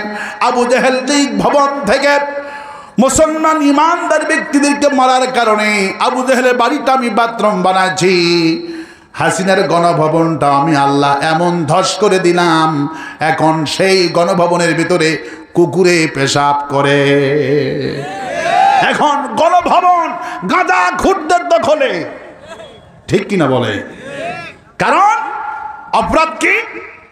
قال رسول الله صلى الله عليه وسلم فإن الظلم ظلمة يوم القيامة। রাসূলুল্লাহ বলছেন, যারা জুলুম করে এই জুলুম তাদেরকে শেষ করে দেয়। এই জুলুম তো দুনিয়ায় শেষ করবে, আর আখিরাতে তাদেরকে জাহান্নামে নিক্ষেপ করে দিবে। قال رسول الله صلى الله عليه وسلم إن الله يرفع بهذا الكتاب। একটা মানুষের যে সম্মান হয়, একটা মানুষের যে মর্যাদা হয়, মূল কারণ হলো কোরআন। আর একটা মানুষকে যে মানুষ ভালোবাসে, মূল কারণ হলো কোরআন। আর একটা মানুষকে যে মানুষ ধিক্কার দেয়, মরে গেলে আলহামদুলিল্লাহ পড়ে, এর মূল কারণ হলো কোরআনে কারীম। এটিএন বাংলায় আমি আসার 10 মিনিট আগে নিউজ করেছে, এটিএন বাংলায় হাসিনার ক্যান্সার ধরা পড়েছে। হাসিনা আজকে পোস্ট করেছে, খবর যারা দেখেননি আলোচনার পর দেখে নেবেন। 10 মিনিটে 1,500 লোকের কমেন্টস আমি পড়ে আসলাম। সমস্ত লোকেরা বলছে আলহামদুলিল্লাহ। এই খবর কেউ দেখেছেন? এখানে মধ্যে ছিলেন যারা, এখনো দেখতে পারেন। ও একজন দেখেছে ওই কোণা থেকে। আমি ওঠার 10 মিনিট আগে এই নিউজটা আমি দেখলাম, হাসিনার ক্যান্সার ধরা পড়েছে। আল্লাহ পাক বিশ্ববাসীকে দেখালেন, ইমানদার ব্যক্তিকে হত্যা করে পার পাওয়া যায় না। আর আস্তে কণ্ঠী আল্লাহ পাকের ওয়াদা, আল্লাহ পাকের ওয়াদা সত্য। আল্লাহ পাক বলছেন, ইন্নাল ইনসানা লাফি খুসর। প্রত্যেকটি মানুষের জীবন বিফল, জীবন ক্ষতিগ্রস্ত। ওরাই সফল ইল্লাল্লাযিনা, ঈমান যারা আনে এদের জীবনটা সফল হয়ে যায়। কোন সুবহানাল্লাহ।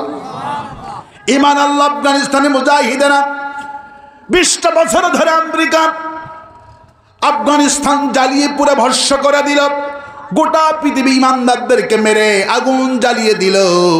1.5টা বছর ধরে ফিলিস্তিনে কারবালা বানালেন।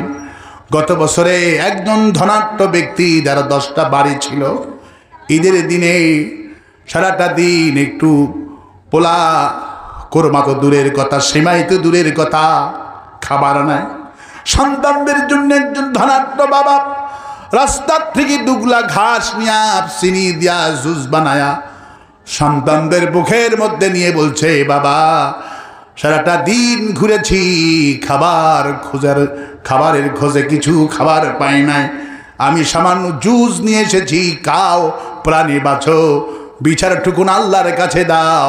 আমরা ঈমান আনছি যার প্রতি, অভিযোগ দিব তার প্রতি। আল্লাহ পাক এমন ভাবে কবুল করলেন যে আমেরিকা 47,000 মানুষের বুকে পুড়ি দিল ইসরায়েলকে। হাজার হাজার শিশু আর নারীদেরকে হত্যা করলো। আজ থেকে 21 দিন হয়ে গেল ক্যালিফোর্নিয়া, লস অ্যাঞ্জেলেস, আগুন জ্বলছে, আগুন নিভাইতে পারছে না।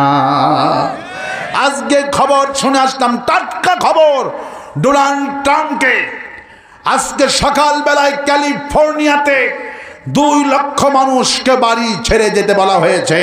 বাড়ি ছাড়ো, দাবানল আগুন আসতেছে। আগুন এমন ভাবে ঘিরে বসেছে, আগুন থামছে না। ওদের 50টা আগুন নিবারণ প্রযুক্তি ছিল, সব প্রযুক্তি ব্যর্থ। আগুন হুকুম মানে কার? আগুন কার হুকুম মানে?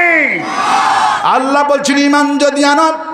47,000 বাড়ি মুসলমানদের হত্যা করেছেন ফিলিস্তিনে। আর ওদের আজ পর্যন্ত তথ্য দেখলাম 47,000 বাড়ি ওদের পুড়ে গেছে। এদের মধ্যে একটা বাড়ি পাওয়া গেল, যেই বাড়িতে কোরআন শরীফ পাওয়া গেছে। তাও সুবহানাল্লাহ বলবেন না? ওই ছবিটাও খবরে প্রকাশ করা হয়েছে ভাইয়েরা। একটা বাড়ি পাওয়া গেল, 47,000 বাড়ির মধ্যে একটা বাড়ি পাওয়া গেল, বাড়িদের মধ্যে কোরআন শরীফ পাওয়া গেছে আর জায়নামাজ পাওয়া গেছে। লোকেরা ধারণা করলেন আল্লাহর কথাই সত্য। ইন্নাল ইনসানা লাফি খুসর, প্রত্যেকটি মানুষের জীবন বিফল, জীবন ক্ষতিগ্রস্ত। ওরাই সফল ইল্লাল্লাযিনা, ঈমান যদি আনো বাড়ি পুড়ে যাবে আগুনে, ঈমানদারের বাড়ি পুড়বে না। আল্লাহ পাকের হাবিব যখন হুদায়বিয়ার সন্ধিতে হলো, উনি কিন্তু মূল কথা কোরআন শরীফ থেকে জানে না। আল্লাহ পাক বলছেন, হাবিব কিয়ামতের অসংখ্য কাফের মুশরিকদের ভিতর থেকে গোপনে গোপনে ঈমানদার যারা ছিল তারা যাবে জান্নাতে। রাসূল সাল্লাল্লাহু আলাইহি ওয়াসাল্লামকে শিবি আবু তালেবের জেলখানা থেকে যেই 2 জন আবু জেহেলের কাছের মানুষ, পুলিশের কর্মকর্তা উদ্ধার কার্য করলেন। হুজুর বললেন, তোমরা আমাকে জেল থেকে বের করার জন্য এত পরিশ্রম করছো, কিন্তু ঈমান যদি না আনো তোমরা তো যাবে জাহান্নামে। যদি সফল হতে চাও ইল্লাল্লাযিনা, ঈমান আনো, তাহলে আমাকে যে হেল্প করছো, সাহায্য করছো, আমি তোমাদের জন্য সুপারিশ করব কিয়ামতের দিনে। ওই 2 জন বড় পুলিশ অফিসার রাসূলুল্লাহর কানে কানে কি তথ্যটুকু দিলেন, রাসূলুল্লাহ আজ থেকে 2 বছর আগে আমরা গোপনে গোপনে ঈমান এনেছি। যদি প্রকাশ করি, ঈমান প্রকাশ করি, আবু জেহেল তো আপনার দলের কর্মী বানায়া আপনার ধারের কাছে আসতে দিবে না। গোপনে ঈমান এনেছি, আবু জেহেল জানে আমি তারই দলের লোক, কিন্তু আমার পুরা মন, আমার মগজ, আমার রক্ত আপনার রবের বিশ্বাই বিশ্বত। হুজুর বলছেন, এই জন্য আল্লাহ পাক আয়াতে কারিমা নাজিল করছেন। হুজুর কিয়ামতের দিন অসংখ্য ইহুদি খ্রিস্টানদের ভিতর থেকে শত শত কোটি ঈমানদার ব্যক্তি গোপন ঈমান এনেছে, আর মুসলমানদের ভেতর থেকে গোপনে গোপনে মুনাফিক মসজিদে নামাজ পড়ে, মাহফিল ওয়াজ মাহফিল শোনে। আগামী বছরে যেন মাহফিল না হয় এই জন্য টুপি মাথার দিয়ে ষড়যন্ত্র করবে। ঠিক কিনা বলে? মুসলমানদের ভেতর থেকে গোপনে গোপনে হয় মুনাফিক, আর ইহুদি খ্রিস্টানদের ভেতর থেকে গোপনে গোপনে হয় ঈমানদার। আল্লাহু আকবার বলে। আমার ভাইয়েরা, 47,000 মানুষকে ওরা পুড়ে ফেলে দিলেন। 47,000 বাড়ি ওদের পুড়ল, আর বাড়ি পুড়ল না যেই লোকটা ঈমান আনছে কার প্রতি। উনি বাড়ির থেকে বের হলেন, দেখলাম ওনার কাছে সাংবাদিক জিজ্ঞেস করলো, উনি কোনো চুপচাপ বসে থাকে। উনি বলেন, আমার গড আমাকে বাঁচাইছে। আল্লাহু আকবার বলে। উনি গডের প্রশংসা করলেন। আমার ভাইয়েরা, আমি তখন চিন্তা করলাম, আগুন তো আমেরিকার কথা শুনবে না, আগুন কথা শোনে কার? কোরআনের মধ্যে তথ্যটুকু আল্লাহ অনেক আগেই দিয়ে দিলেন। আমাদের জাতির পিতা যখন ঈমানের দাওয়াত দিলেন, নমরুদ সহ্য করতে পারলেন না। আল্লাহ পাক তো আগেই বলছেন, ঈমানের দাওয়াত দিলেই রাষ্ট্র শক্তি সহ্য করতে পারবে না, রাষ্ট্র শক্তি পিছনে লেগে যাবে। জাতির পিতার বিরুদ্ধে আইন পাশ করা হলো, ক্বালু হাররিকুহু আনসুরু আলিহাতাকুম, ইব্রাহিমকে আগুনে পুড়ে মারতে হবে। যখন আব্দুল কাদের মোল্লাকে যখন পার্লামেন্টে যখন আইন পাশ করলো ফাঁসি দিয়া মারবে, আমি তখন এই আয়াতে কারিমা বারবার পড়ি, আর চোখ থেকে আমার দরদর করে পানি পড়ে। আল্লাহ পাক কত আগেই বলেছেন, ক্বালু হাররিকুহু ওয়ানসুরু আলিহাতাকুম, পার্লামেন্টে সিদ্ধান্ত নিলাম ইব্রাহিমকে পুড়িয়ে মারতে হবে। আজকে তো সাইদি সাহেবের পক্ষে সারা দুনিয়া মিছিল করলো, মিটিং করলো, হাজার হাজার লক্ষ কোটি নেতা কর্মীরা পাওয়া যায়, কিন্তু ইব্রাহিম নবী এমন বিপদের সম্মুখীন হয়ে গেলেন, বাপ ছিলেন মন্ত্রী, মা ওটাও পক্ষে নাই, জন্মদাতা পিতা মাতা কঠিন মহত্ব কেউ পক্ষে নাই। হাত বাঁধা হলো, পা বাঁধা হলো, ইব্রাহিম নবীকে আগুনের মধ্যে ফালানো হলো। আল্লাহ পাক সহ্য করতে পারলেন না, সঙ্গে সঙ্গে আগুনের প্রতি নোটিশ করে দিলেন, কুল্না ইয়া নারু কুনি বারদাও ওয়া সালামান আলা ইব্রাহিম। হে আগুন, আমার ইমানদার নবী ইমানের দাওয়াতের কারণে আগুনের মধ্যে ফালাচ্ছে, আমি তোমাকে হুকুম করছি, সালামান আলা ইব্রাহিম, আমার ইব্রাহিমের জন্য আগুন নে, আরামদায়ক, শান্তি, নিরাপত্তা, ঠান্ডা হয়ে যা। গোটা বাহিনী 10 লক্ষ ক্যাডার বাহিনী নিয়ে নমরুদ তাকায় রয়েছে, হাতি তালি দিবে, মিষ্টি বিতরণ করবে। আমাদের নেতাদেরকে যখন ফাঁসি দেয় ওরা তখন মিষ্টি বিতরণ করেছে, আওয়ামী লীগেরা ওরা মিষ্টি বিতরণ করেছে। আল্লাহ পাক বলছেন ইয়াতাহাকুন, আবার আমি প্রতিশোধ দুনিয়াতেই নিয়ে নিব। যেই দরবেশ বাবা দাড়ি ছিল, দাড়ি দুড়ি কামায়া নৌকার উপরে ধরা খাইছে, ঠিক কিনা? যেই পলক নেট বন্ধ করেছিল, এখন গতকালকে দেখলাম পলক বলে হাসিনার বিচার চায়।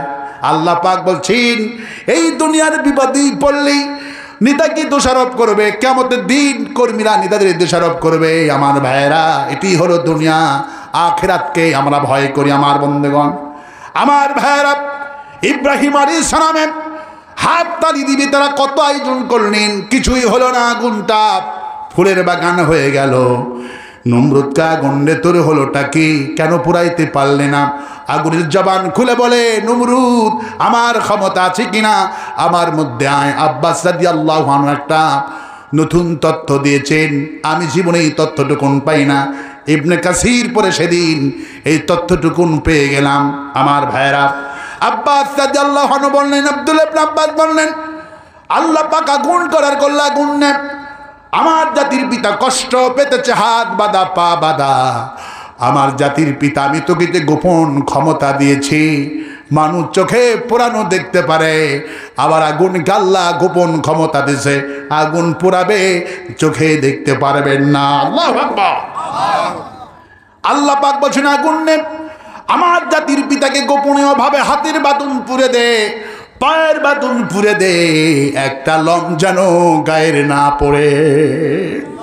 আগুন তার ক্ষমতা দিয়া জাতির পিতার হাতের বাঁধন পুড়ে দিলেন, পায়ের বাঁধন পুড়ে দিলেন, এক গাছা লোম পোড়াইতে পারল না। বিশ্বকবি, কবি সম্রাট আল্লামা ইকবাল বলেন, আজ ভি হোক जो इब्राहिम का इमाम पैदा, आज भी हो जो इब्राहिम का इमाम पैदा, कर सकती है एक अंदाज़े गुलिस्ता पैदा। ইব্রাহিমের ইমান যদি কারো মধ্যেই থাকে আজ অটল, অগ্নিকণ্ডকে ফুলের বাগান বানাইতে পারে, ঠিক কিনা বলেন? আমাদের ইমান আনার কারণে হাসিনার কবল থেকে আমাদেরকে বাঁচিয়েছেন কে? কে বাঁচিয়েছেন? এমন কোন গ্রাম নাই যেই গ্রামে হাসিনার জুলুমের কারণে চোখের পানি পড়েনি, ঠিক কিনা? বিশেষ করে খালেদা জিয়ার কথা আমার মনে পড়ছে, যেদিন ক্যান্টনমেন্টের বাড়ি থেকে বের করে দিচ্ছে, এত কান্না, আমাদের মাটা কেঁদেছিল, আমার কলজায় আঘাত লেগেছিল। কারণ আমার দেশের বাড়ি হলো বগুড়ায়, সুবহানাল্লাহ বলে। জিয়ার বাড়ি আর আমার বাড়ি এক জায়গায়। আমি ছোট কাল থেকে জিয়াউর রহমান আদর্শ, তার ভালো মানুষের গল্প শুনেছি। মহব্বতটা আমার জিরাই হিসাবে, প্রতিবেশী হিসাবে অন্য মানুষের চাইতে একটু বেশি, সুবহানাল্লাহ। কারণ বিএনপিদের অনেক ঘরোয়া প্রোগ্রামে উদ্বোধন তারেক রহমান আমাকে দিয়ে অনেক কিছু উদ্বোধন করিয়েছেন, অনেক জায়গায় মিলাদ করতে হয়েছে। প্রতিবেশী যেহেতু, দল যেহেতু করি না বিএনপি, কিন্তু প্রতিবেশী হিসাবে অনেক মিলাদ এবং অনেক জায়গাতে আমাকে দোয়া করতে হয়, সুবহানাল্লাহ বলে। সেই দিন আমার মাহফিলে উনি একটা এতিমখানা বানিয়েছেন 5 তলা, সেখানে আমার মাহফিলে আধা ঘন্টা ধরে উনি লাইভ প্রোগ্রাম করলেন, সুবহানাল্লাহ বলে। তা আমি দৃশ্য তখন মনে করেছিলাম যে এই চোখের পানি ব্যথা যাবে না। আল্লাহ পাক বলছেন মজলুমদের চোখের পানি ব্যথা যায় না, ফাইন্না যুলমা যুলমাতু ইয়াউমাল কিয়ামা। জুলুমবাজদের মজলুমদের চোখের পানিতে ধ্বংস হবে। ওরা ধ্বংস হয়েছে না হয় নাই? হয়েছে না হয় না? ওরা বিএনপিদের অপেশ পুড়িয়েছিল 2-1টা, জামাত ইসলামের অপেশ বন্ধ করে দিয়েছিল, কিন্তু ওদের অপেশ একটা আস্ত নাই, সারা দেশের অপেশগুলি পুড়ে ফেলে দিয়েছে। মানুষ পুড়েছে, ঠিক কিনা বলে? সুতরাং ইন্নাল ইনসানা লাফি খুস, মানুষের জীবন বিফল, জীবন ক্ষতিগ্রস্ত, কিন্তু ওদের জীবন সফল ইল্লাল্লাযিনা আমানু, ঈমান যারা এনেছে এরাই হলো সফল ব্যক্তি। কোন সুবহানাল্লাহ। ঈমান এনেছেন আল্লামা শহীদ সাইদি রহমাতুল্লাহ আলাইহি। আল্লাহর ঈমানের দাওয়াত দেওয়ার কারণে সম্মান বাড়ছে না কমছে?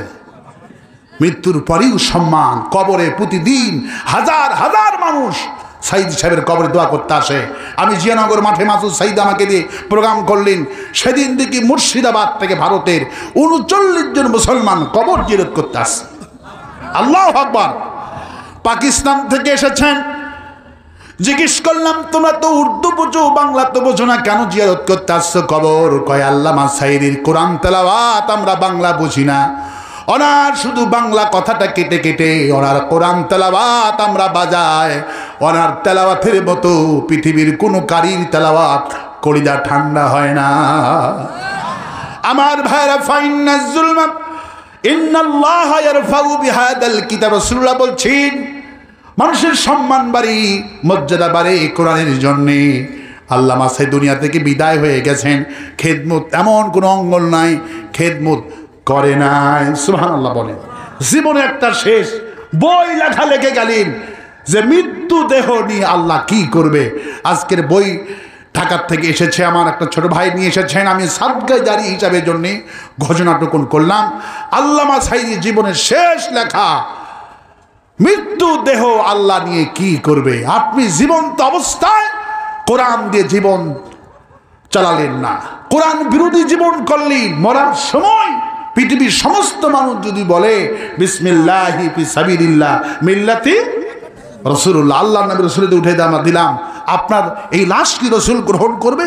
আল্লাহ কি গ্রহণ করবে? এই জন্য একটা কিতাবের দাম মাত্র 40 টাকা হাদিয়া রেখেছে, যে কোম্পানি বের করেছেন। আল্লামা সাইদি সাহেবের নাম সহ দেওয়া আছে। 80টি আয়াত দিয়ে হুজুর এখানে বুঝিয়েছেন কোরআনে কারিমে। 40 টাকা হাদিয়া, প্রত্যেকটি পরিবারে কিতাবটা রাখা দরকার।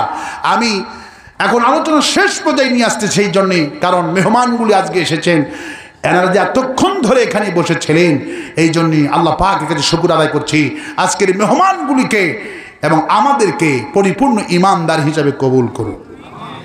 এই জন্য নামাজ পড়ব কার জন্যে, রোজা করব কার জন্যে, হজ করব কার জন্যে, যাকাত দিব কার জন্যে, বউকে পিটাবো কার জন্যে।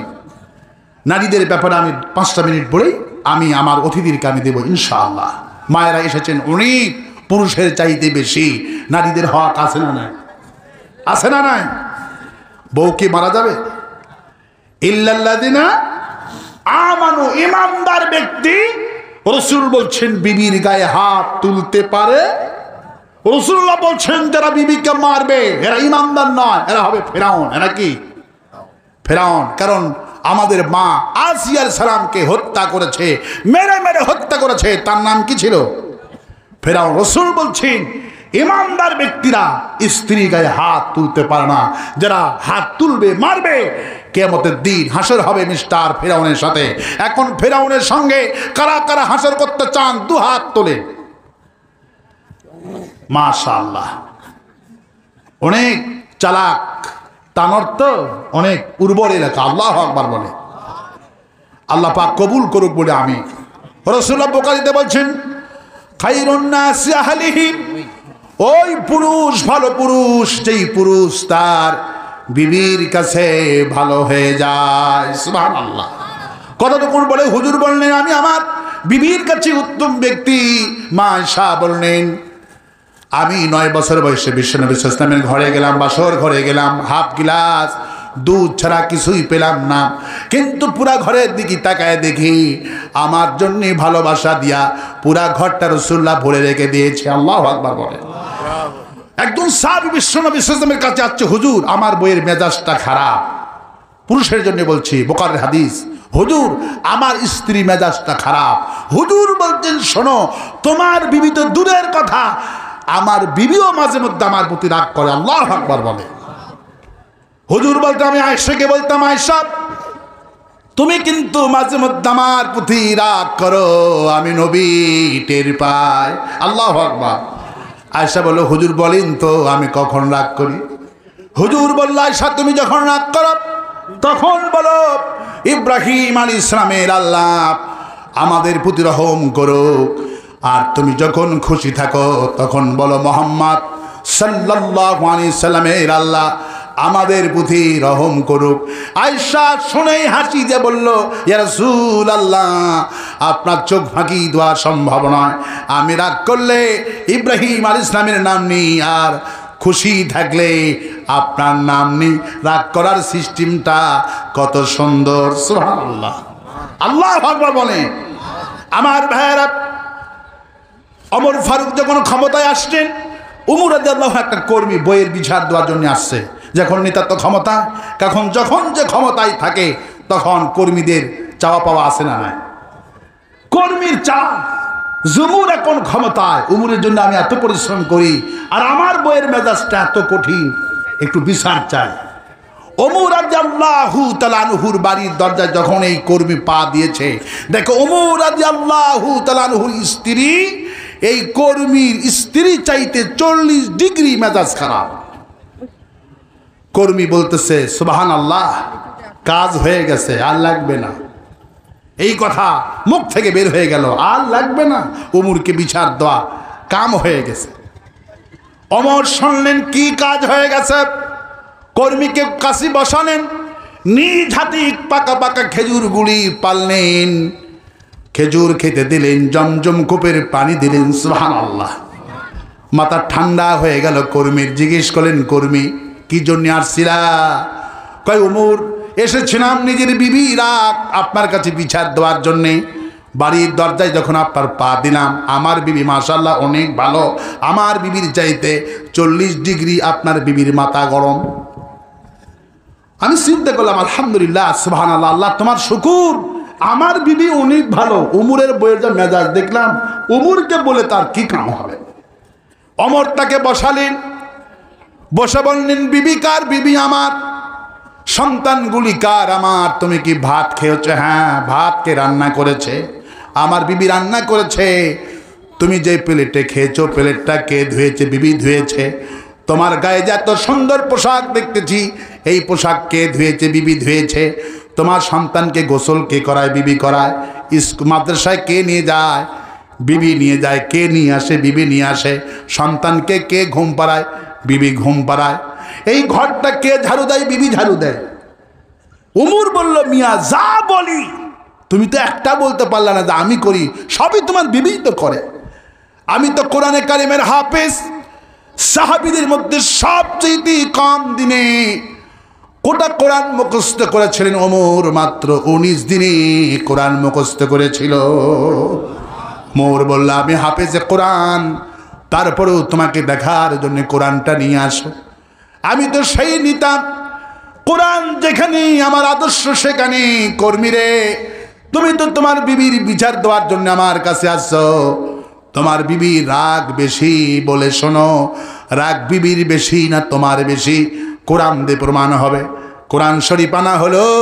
ওমর কোরআন শরীফ বের করে কর্মীকে শোনায় দিলেন, দেখো তামাম পৃথিবীর ইমানদার ব্যক্তিদেরকে আল্লাহ কি বলেছেন? ইল্লাল্লাযিনা, ইমান যারা এনেছে শোনো, ওয়াশিরুহুন্না বিল মারুফ, ইমান যারা এনেছে শোনো, তোমাদের বিবির সাথে ভালো ব্যবহার করা আমি আল্লাহ ফরজ করে দিলাম। আল্লাহু আকবার বলেন। বিবির সঙ্গে ব্যবহার করা ফরজ। হুজুর বলছেন তোমার বিবির সাথে ভালো ব্যবহার করো, কখনো খারাপ ব্যবহার করবা না। আল্লাহ পাক নিষেধ করে দিয়েছেন। হুজুর বলছেন বিবিটা তো তোমার জন্য বড় নিয়ামত। যেদিন থেকে বিবাহ বন্ধনে আবদ্ধ হলো তোমার ঘরে এসে, যেদিন থেকে পানি খাওয়া শুরু করে দিল তোমার বিবিটা, যেদিন থেকে তুমি তোমার বিবির পেছনে টাকা খরচ করছো, একটাও ব্যথা যাবে না। তোমার বিবি যে একটা ফোঁটা পানি তোমার ঘরে খেয়েছে, প্রতিটি পানির ফোঁটায় ফোঁটায় সদগার সওয়াব আল্লাহ প্রতিটি স্বামীর আমল নামায় দান করে। আমার ভাইরা, হুজুর বলছেন খবরদার অসুস্থ হলে হেলা করবা না। তোমার বিবি যখন অসুস্থ হবে সেবা করবা, আল্লাহ জিহাদের সওয়াব দান করে দিবে। একটা হাদিস বলে আজকের মাহফিল আমি সমাপ্ত করে দেব। আমার ভাইয়েরা, বদরের দিন সকালবেলায় ওসমান রাদিয়াল্লাহু তাআলা আনহু বিশ্বনবীর কাছে এসে কান্দে, রাসূলুল্লাহ আমার স্ত্রী আপনার কন্যা অসুস্থ, আজকে প্রথম যুদ্ধ বদর, কুমু বিনা ইলাল জান্নাতি আর দুহা কারিদিস সামাওয়াতি ওয়াল আরদ। হুজুর বলল প্রথম যুদ্ধ বদর, এই জিহাদে যারা যাবে, কুমু বিনা ইলাল জান্নাতি আর দুহা কারিদিস সামাওয়াতি ওয়াল আরদ, যে ব্যক্তি বদরে যাবে এই বিশাল বড় আকাশ আর জমিনের চাইতে বড় জান্নাত আল্লাহ তাকে দান করে দিবে। প্রথম যুদ্ধ বদর, ঐতিহাসিক যুদ্ধ, 17ই রমজান। হুজুর কান্দে, ওসমান তুমি কি বলো, এই মাত্র 313 জন সাহাবী আমার, তার মধ্যে তুমি গুরুত্বপূর্ণ, কেন যেতে পারবা না? হুজুর আপনার কন্যা আমার স্ত্রী অসুস্থ। জিবরাইল আমিন হাজির, আসসালামু আলাইকা ইয়া, একটু জোরে হবে আওয়াজ, আওয়াজ বাড়াও। ইয়া রাসূলুল্লাহ, আল্লাহ আমার জন্য কি ফয়সালা দেয় দেখেন। জিবরাইল আমিন হাজির, আসসালামু আলাইকা ইয়া রাসূলুল্লাহ, আল্লাহ রাব্বুল আলামিন আপনার জামাই ওসমান কি জিহাদ থেকে আল্লাহ পাক তাকে ক্ষমা করে দিয়েছেন, মাফ করে দিয়েছেন, জিহাদে যাওয়া লাগবে না। ওসমান যদি নিজের বিবির খেদমত করে আল্লাহ জিহাদের সওয়াব আমুল্লামায় দিয়ে দিবে। 312 জন সাহাবী জিহাদে যোগদান করলেন। ওসমান নিজের বিবির খেদমত করতে লাগলেন। রাসূলুল্লাহ সাল্লাল্লাহু আলাইহি ওয়াসাল্লাম রাতের বেলায় জয়লাভ করলেন। 70 জন কাফির মারা গেল, 70 জন কাফির বন্দী হয়ে গেল। মুসলমান মারা গেল মাত্র 14 জন। কাফিরদের বিশাল অঙ্কের টাকা পয়সা ঘোড়া সব মুসলমানদের দখলে চলে আসলো। এগুলিকে বলা হয় গনিমতের মাল। কি বলা হয়? গনিমতের মাল বলা হয়। ওসমান রাদিয়াল্লাহু তাআলা আনহু যখন বাড়িতে বিবির খেদমত করছেন, আল্লাহ তো খুশি হয়ে গেলেন। হুজুর যখন গনিমতের মাল ভাগ করতেছে, ওসমান কি বাদ দেরি, যেহেতু জিহাদে আসেননি, জিবরাইল আমিন হাজির, আসসালামু আলাইকা ইয়া রাসূলুল্লাহ। 312 জন যোদ্ধার নামে যারা মারা গেছেন তাদের পরিবারের কাছে রাসূলুল্লাহ ভাগ পাঠিয়ে দিচ্ছেন গনিমতের। 312 জন পরিবারের জন্য ভাগ করছে, সাহাবীর নামে ভাগ করছেন। যারা মারা গেছেন তাদের পরিবারে তাদের নামে ভাগ করছেন। একজনের ভাগ নাই, যেহেতু ওই সাহাবী নিজের বিবির খেদমতের জন্য জিহাদে আসতে পারেননি। জিবরাইল আমিন হাজির, রাসূলুল্লাহ ওসমানকে যেন বাদ না দেওয়া হয়, আল্লাহ আমাকে পাঠিয়ে দিয়েছেন। ওসমান নিজের বিবির খেদমতের জন্য আল্লাহ এত খুশি হয়ে গেছে, আল্লাহ পাক ওসমানকে জিহাদের সওয়াব দিয়েছেন আর গনিমতের মালের ভাগ দিয়েছে। ওয়াশিরুহুন্না বিল মারুফ, तमाम পৃথিবীর মানুষকে ইমানদার ব্যক্তি অর্ডার করছি বিবির সাথে ভালো ব্যবহার করা ফরজ। হুন্না লিবাসুল লাকুম ওয়া আনতুম লিবাসুল লাহুন্না। সুবহানাল্লাহ। পুরুষ স্ত্রীর পোশাক, স্ত্রী তার স্বামীর পোশাক। পোশাক বলেছেন পোশাক থাকে বুকের সাথে যেমন জড়ানো, স্ত্রীটাও থাকে তেমন বুকের সাথে জড়ানো। আল্লাহ পাক বলেছেন ওয়াজালা বাইনাকুম মাওয়াদ্দাতা ওয়া রাহমা, তোমার বিবি শুধু বিবি নয়, তোমার বিবি তোমার জন্য বড় করুণা রহমত করে আমি আল্লাহ পাঠিয়েছি। সুবহানাল্লাহ। এখানে সাক্ষ্য দেন তো, যদি ঢাকায় যান, বিদেশে যান, আপনার খবর পিতামাতা বেশি নেয় না স্ত্রী বেশি নেয়? ঢাকার থেকে আসবেন, যতবার বিবি ফোন দেয়, পিতামাতা ভাই বোন কেউ এতবার ফোন দেয় না। একদিন সাতক্ষীরাতে গেলাম, ঝড় বৃষ্টির কারণে আমার ওই এলাকায় কারেন্ট নেই, মোবাইল বন্ধ, মিস কল অ্যালার্ট ছিল মোবাইলে আমার। মিস কল অ্যালার্ট মানে বন্ধ থাকা অবস্থায় কে কতবার ট্রাই করেছে কল দিয়েছে আমাকে, মিস কল অ্যালার্ট বলা হয়। 12 ঘন্টায় আমার মোবাইলের চার্জ ছিল না। আমার স্ত্রী আমাকে 365 বার 12 ঘন্টায় ফোন দিয়েছে। আল্লাহু আকবার। আমি আমার মা, ভাই, বোন সবাইকে একদিন বললাম, তোমরা তো আমাকে একবারও 12 ঘন্টার মধ্যে ঝড় বৃষ্টি হলো কেউ খবর নাও নেই। আমার স্ত্রী আমাকে 365 বার ফোন দিয়েছে। আল্লাহু আকবার। কারণ বিবির মতো বিবাহর পরে ভালোবাসা অতুলনীয় ভালোবাসা। আল্লাহু আকবার বলে। পিতামাতার পরেই আল্লাহ বলছেন তোমার বিবি তোমার জন্য বড় করুণা, তোমার জন্য বড় ভালোবাসা। আপনার জন্য খারাপ বসে থাকে রান্না বান্না করে, মা বাপ কিন্তু খেয়ে ফেলে দেয়। বড় হয়ে গেছে সন্তান, আর তো তার জন্য বসে থাকে না, কিন্তু বিবি বসে থাকে ঘন্টার পর ঘন্টা। বিবি ভাত বেড়ে নিয়ে বসে থাকে, স্বামী আসবে একসাথে খাবো। সুবহানাল্লাহ বলবেন না? আল্লাহ পাক বলছেন খবরদার সেই বিবির সাথে দুর্ব্যবহার করবে না। ইল্লাল্লাযিনা আমানু, যারা ঈমান এনেছে, তারা আল্লাহর প্রতি ঈমান এনেছে। আল্লাহর প্রতি ঈমান আনার পরে আল্লাহ কোরআনে যা বলেছে ঈমানদার ব্যক্তি সবটুকুনি মেনে নেবে। এর নামই হলো ইল্লাল্লাযিনা আমানু। আপনি মুখে মুখে ঈমানের দাবি করলেন, কিন্তু আল্লাহ যা বলছে তা আপনি মানেন না। আপনি মুসলমান, আপনি বলেন রাজনীতি ফাজনীতি বিশ্বাস করি না। আল্লাহ পাক এদের সম্পর্কে বলেছেন, وَمِنَ النَّاسِ مَن يَقُولُ آمَنَّا بِاللَّهِ وَبِالْيَوْمِ الْآخِرِ وَمَا هُمْ بِمُؤْمِنِينَ। আল্লাহ পাক বলছে মানুষের মধ্যে কিছু লোক আছে এরা ঈমানের কথা বলে, আল্লাহর কথা বলে, রাসূলুল্লাহর কথা বলে, ওমা হুম বিমুমিনিন, এগুলি মুমিন না, এগুলি হলো মুনাফিক বাটপার। ঈমানের কথা বলে, ঈমানের কথা বলে, আল্লাহর প্রতি ঈমান আনছে, কথা বিশ্বাস করে আল্লাহ যে কোরআন দিয়েছে চুরি করলে হাত কাটতে হবে, এই কিতাবের মধ্যে সে আইন দিয়েছেন কে?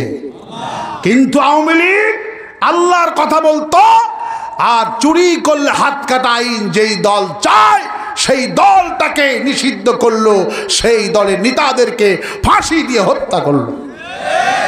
আর নিজেরা কয় আমরা ঈমানদার। আল্লাহ কয় মা হুম বিমুমিনিন, এগুলি মুমিন না, এরা ঈমানের নামে মুনাফিক। সুতরাং অরিজিনাল ঈমানদার হতে হবে। আল্লাহ বোঝার তৌফিক দিক বলে আমি এই সব তো ওয়াজ করে বোঝানো যায় না, এই জন্য বই পড়তে হবে। এই জন্য আল্লামা সাঈদীর জীবনের শেষ বইটুকুন লিখলেন মৃত্যু দেহ নিয়ে আল্লাহ কি করবেন আপনাকে বুঝতে হবে। বই পড়ার বিকল্প নাই। ওয়াজ নসিহত শুনে পুরা কোরআন পুরা রাসূলের জীবনে তুলে ধরা সম্ভব নয়। এটা হলো একটা কিঞ্চিত পরিমাণ, একটা অধ্যায় মাত্র। সুতরাং এই জন্য পড়তে হবে, বই পড়ে পড়ে আপনাকে কোরআন জীবন সাজাতে হবে। আল্লাহ পাক আজকের এই মাহফিলটাকে কবুল করুন। আর আসতে বলি আমি আমাদের স্যারদেরকে ধন্যবাদ দিচ্ছি। মিজানুর রহমান মিজান ভাই দোয়া করছি। এমন একটা আলোচিত নাম এখন বাংলাদেশে মিজানুর রহমান আজহারি। আল্লাহু আকবার বলে, লক্ষ লক্ষ মানুষ হচ্ছে। আমি খুশি হয়েছি, নামটা অত্যন্ত সুন্দর। মিজান মানে হলো দাড়িপাল্লা। আল্লাহু আকবার বলে। ইনসাফের প্রতি একটা লোক ঢাকা শহরে গেছে, যে রেখে সুপ্রিম কোর্টের সামনে বিশাল বড় দাড়িপাল্লা। ওই লোকটা বলতেছে জামাত ইসলামের অফিসটা এত বড়। এক লোক উকিল কয় এই বেটা জামাতের অফিস দিয়ে ঘুষ কয়, কয় যে দাড়িপাল্লা, কয় দাড়িপাল্লা ইনসাফের প্রতীক। এটা কিসের প্রতীক? ইনসাফের প্রতীক। সুপ্রিম কোর্টের সামনে দাড়িপাল্লা টাঙ্গানো আছে, বুঝাচ্ছে আমরা এখানে ন্যায় বিচার করি, কিন্তু সুপ্রিম কোর্টে কি ন্যায় বিচার আছে? ন্যায় বিচার নাই। ন্যায় বিচার হবে যখন এই ইমানদার লোক যখন ক্ষমতায় যাবে। আর আসতে কন আমিন। প্রিয় তানোরবাসী, আর রাত করবো না। মাহফিল কমিটির রুচি এত সুন্দর, আমাকে অনেক জায়গাতে 11টার দিকেও মঞ্চে দেয়, কিন্তু আজকের এই মাহফিল কমিটির রুচি বোধ এত সুন্দর। আল্লাহ পাক এই মাহফিল কমিটিকে দীর্ঘদিন বাঁচিয়ে রাখুন। আল্লাহ এদের হায়াতকে দারাজ করে দিন। এত সকাল সকালে মাহফিল আমাকে দিয়েছে, আমি খুশি হয়েছি। ওয়াজা আল্লাহ নাউমাকুম সুবাতা, আমি ঘুম কি করেছি মানুষের জন্যে আচ্ছাদন। ওয়াজা আল্লাহ লাইলা লিবাসা, রাত কি করেছি আরাম করার জন্যে। আর সেই রাতের তাফসীর আমরা করছি। এটা কিন্তু কোরআন সুন্নাহর বিপরীত। রাসূলুল্লাহ রাতে তাফসীর করেননি, রাসূলুল্লাহ দিনে তাফসীর করেছেন। আবু হুরায়রা বলছেন রাসূলুল্লাহ রাতের বেলা ইশারের নামাজের পর একটা প্রশ্নের জবাব আমাকে দেয়নি। বলছে হুরায়রা আমি কালকে ফজরের পর উত্তর দিব, এখন ঘুমাও। সুবহানাল্লাহ। রাসূলুল্লাহ ইশারের পর আলোচনা তো দূরের কথা, প্রশ্নেরও জবাব দেয়নি, ঘুমাইতে বলছে। আর আমরা রাত তাফসীর করছি। এই জন্য সাধারণ লোকদের তো কোনো দোষ নাই, কোরআন শরীফ আমরাই জানি। এই জন্য আমাদেরকে জাতিকে আহ্বান করতে হবে, দিনের বেলায় তাফসীর করুন, বরকত হবে, রহমত নাজিল হবে। ঘুম নষ্ট করে, ফজর নামাজ নষ্ট করে তাফসীর মাহফিল করে কোনো ফায়দা হবে না। আল্লাহ বুঝার তৌফিক দিক।